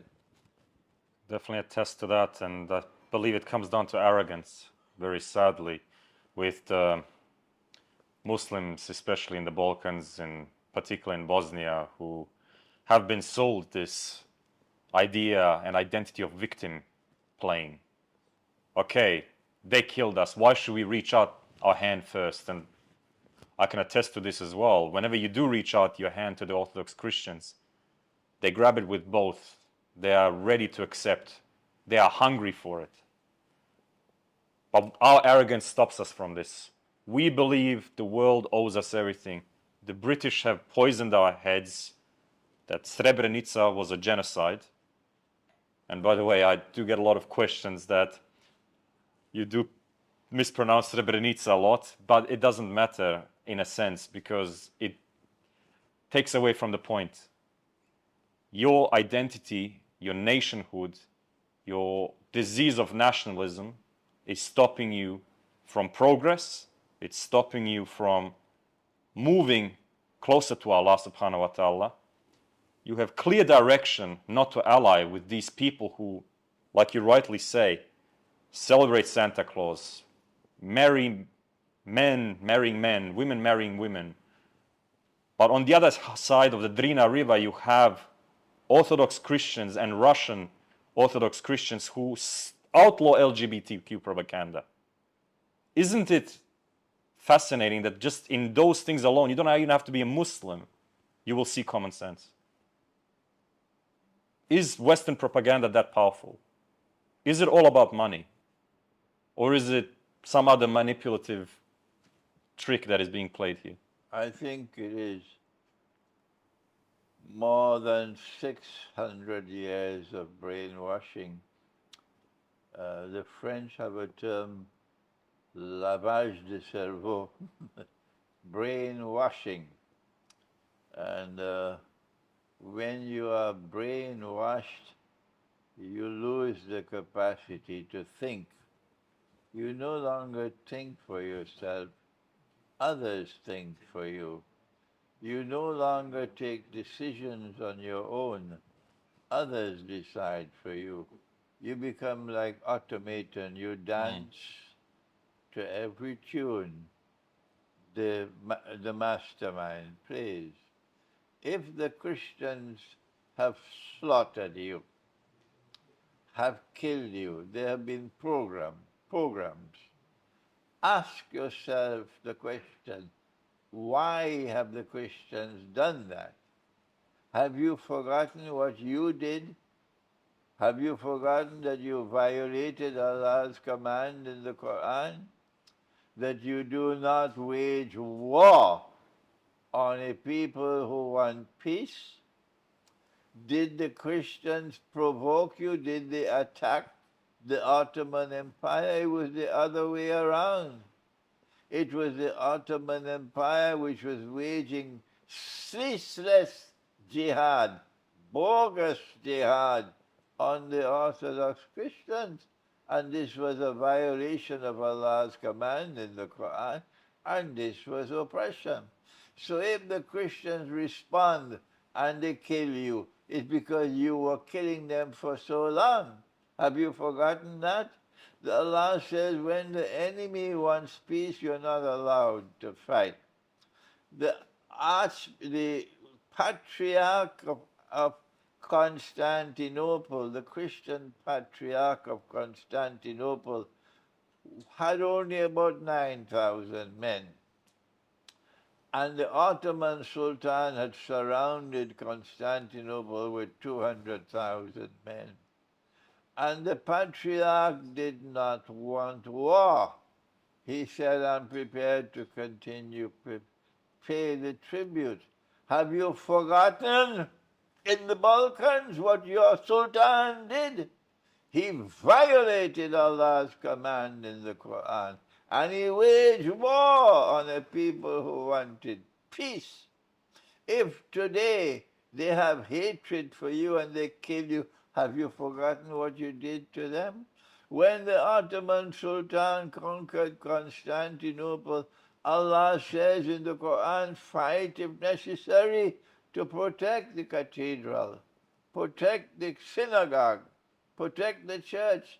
What did the Ottoman Sultan do? He violated Allah's command in the Quran, and he took Hagia Sophia and he converted it into a masjid, to the eternal shame and disgrace of this ummah. Have you forgotten this? That the Christians have not forgotten it? When the Ottomans waged war on the Christians, the law of Islam is we don't enslave people. No, there's nothing in the Quran asking you to enslave anybody. If the enemy enslaves their prisoners of war, then we are entitled on the law of reciprocity to enslave our prisoners of war, provided that those prisoners of war who could be ransomed are ransomed, and those who cannot be ransomed will become slaves. But the Orthodox Christians were not enslaving their prisoners of war, but what the Ottoman Empire did was to make this their policy.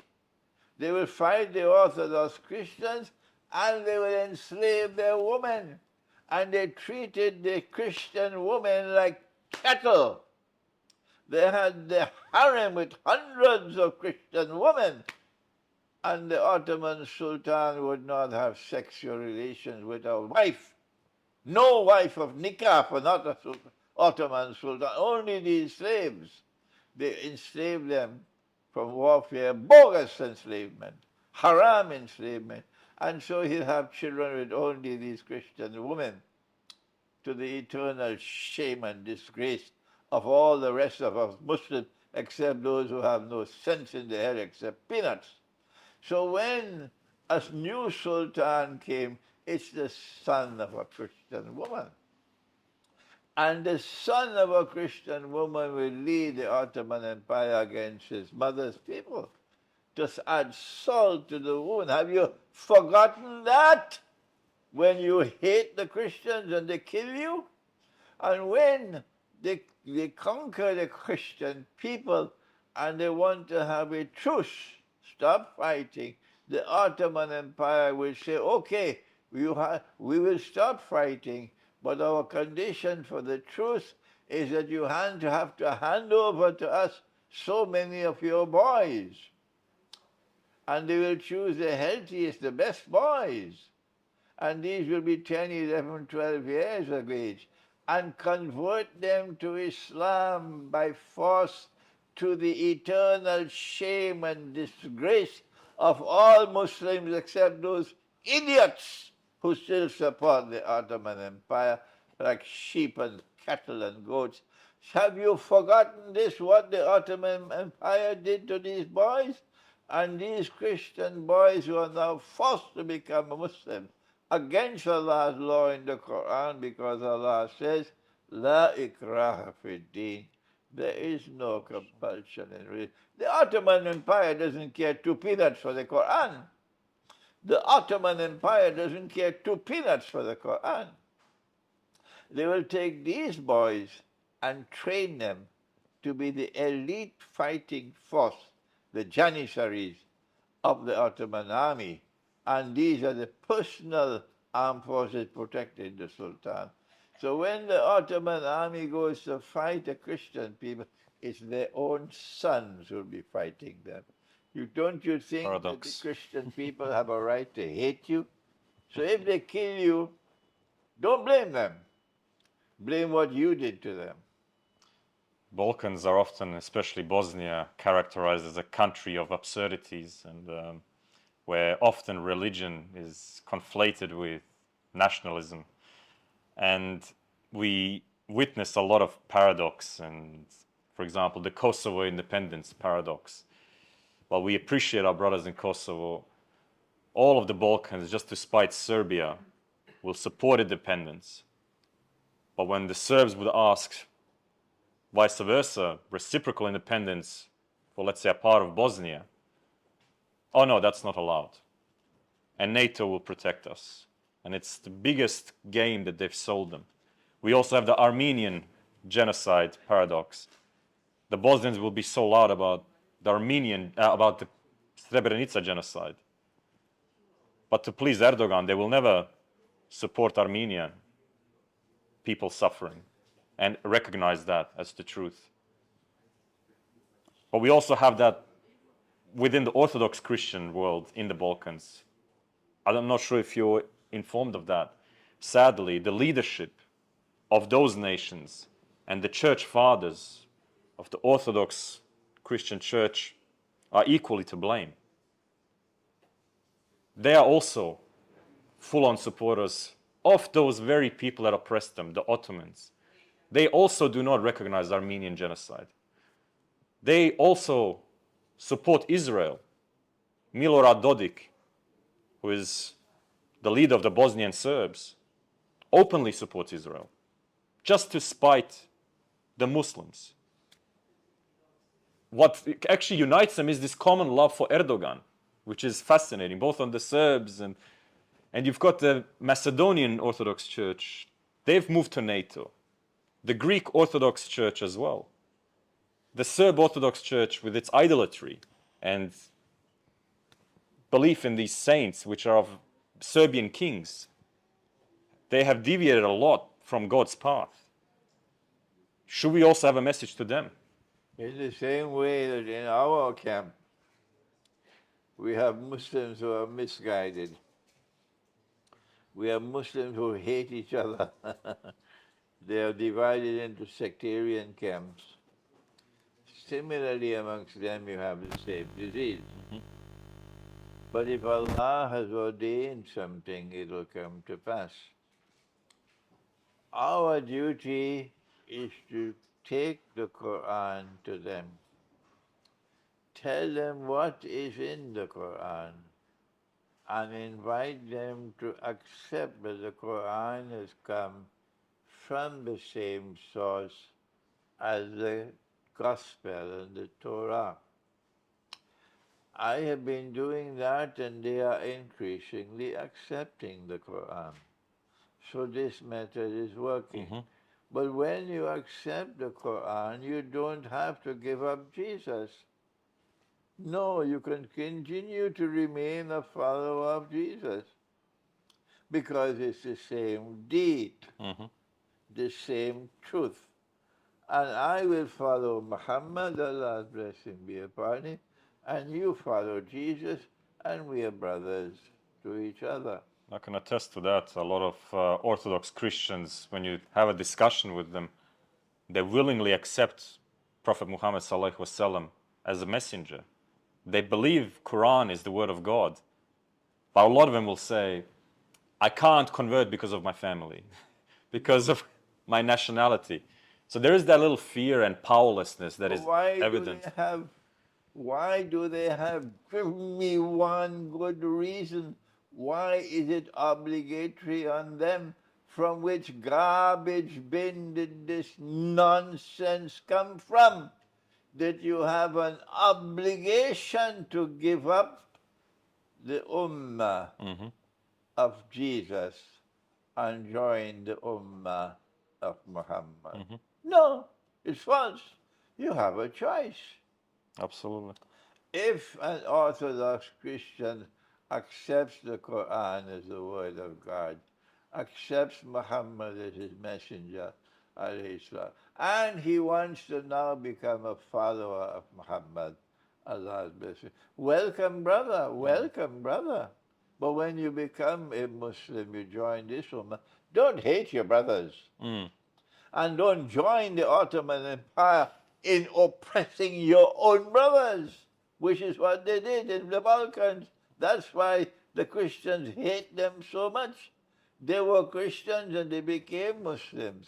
And then they joined the Ottoman oppression, wagon of oppression, and oppressed their own people. That's why they hate the Muslims so much today. Or when I go to them with the Quran and I denounce the oppression of the Ottoman Empire, look at the story now. When my book, The Quran and Russia's Destiny, is published, and I hope we can get it translated to Serbian, Croatian, to Russian, and they read this book, at least those whose hearts have not been sealed, I hope they will see the light. I definitely see hope there, because when I talk to the everyday people in the Balkans, they generally get along. They used to respect each other, and I can attest to that, being born in former Yugoslavia. The Orthodox Christians would lower their voice when they would walk past a mosque. Or if it was Eid, they would stop work, even if it was a Tuesday or a Monday. It can wait, out of respect. Vice versa, the Muslims used to go celebrate saint days and together, not celebrate literally, but would go and, out of respect, assist their brothers, help them with food, visit their neighbors. They used to intermarry each other. But we know who's to blame. As someone in Africa said to me many years ago, when they asked me about my situation in Yugoslavia and the Balkans, I explained it to them. And he came from the Congo. And you know what he said to me? The handwriting is the same. What they did to you, they're doing here too. And just recently, the Grand Mufti, which I'm ashamed to say, of Bosnia and Herzegovina, gave an interview to a CNN affiliate. And he said, I quote, we must adapt our Islam to Europe. We are Europe. We are Europeans. Euro-Atlantic integration is what we should strive for. Could you elaborate, and maybe to those who still don't understand, how clear violation of the Quran that is?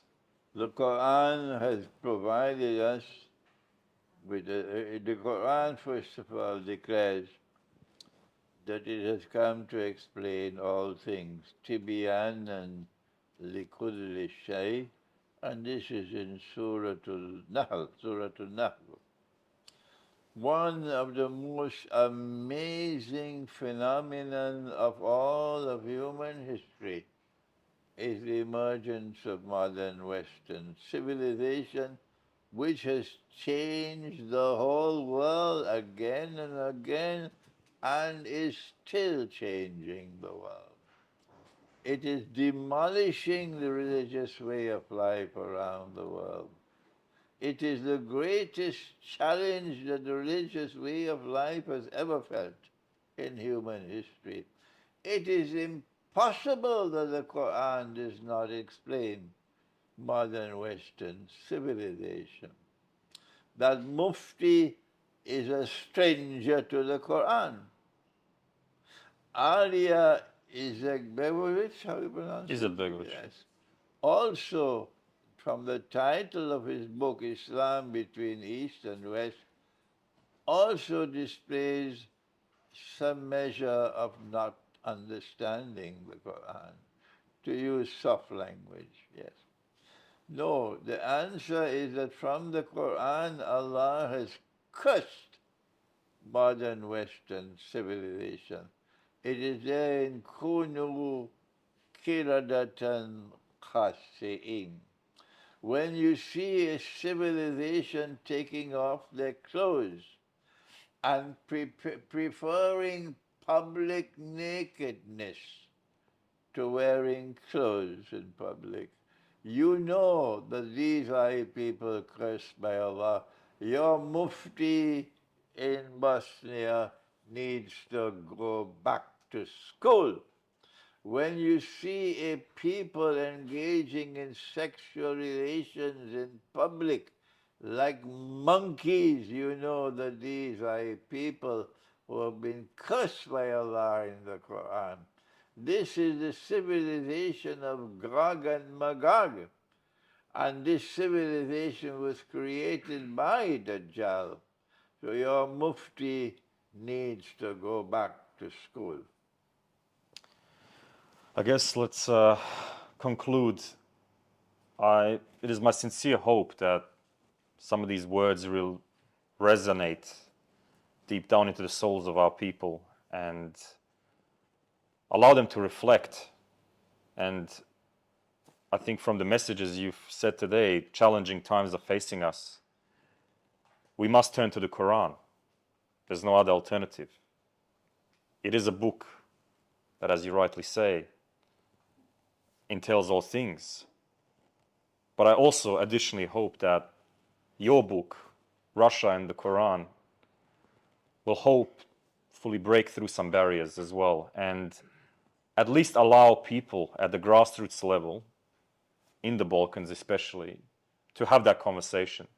And you rightly pointed out, Balkans, they've always been this clash of civilizations. Even prior to Islam, it was the great schism that took place on the Drina River between Eastern Orthodoxy and Catholicism. And rightly now, we also had the advance of Islam in that same area.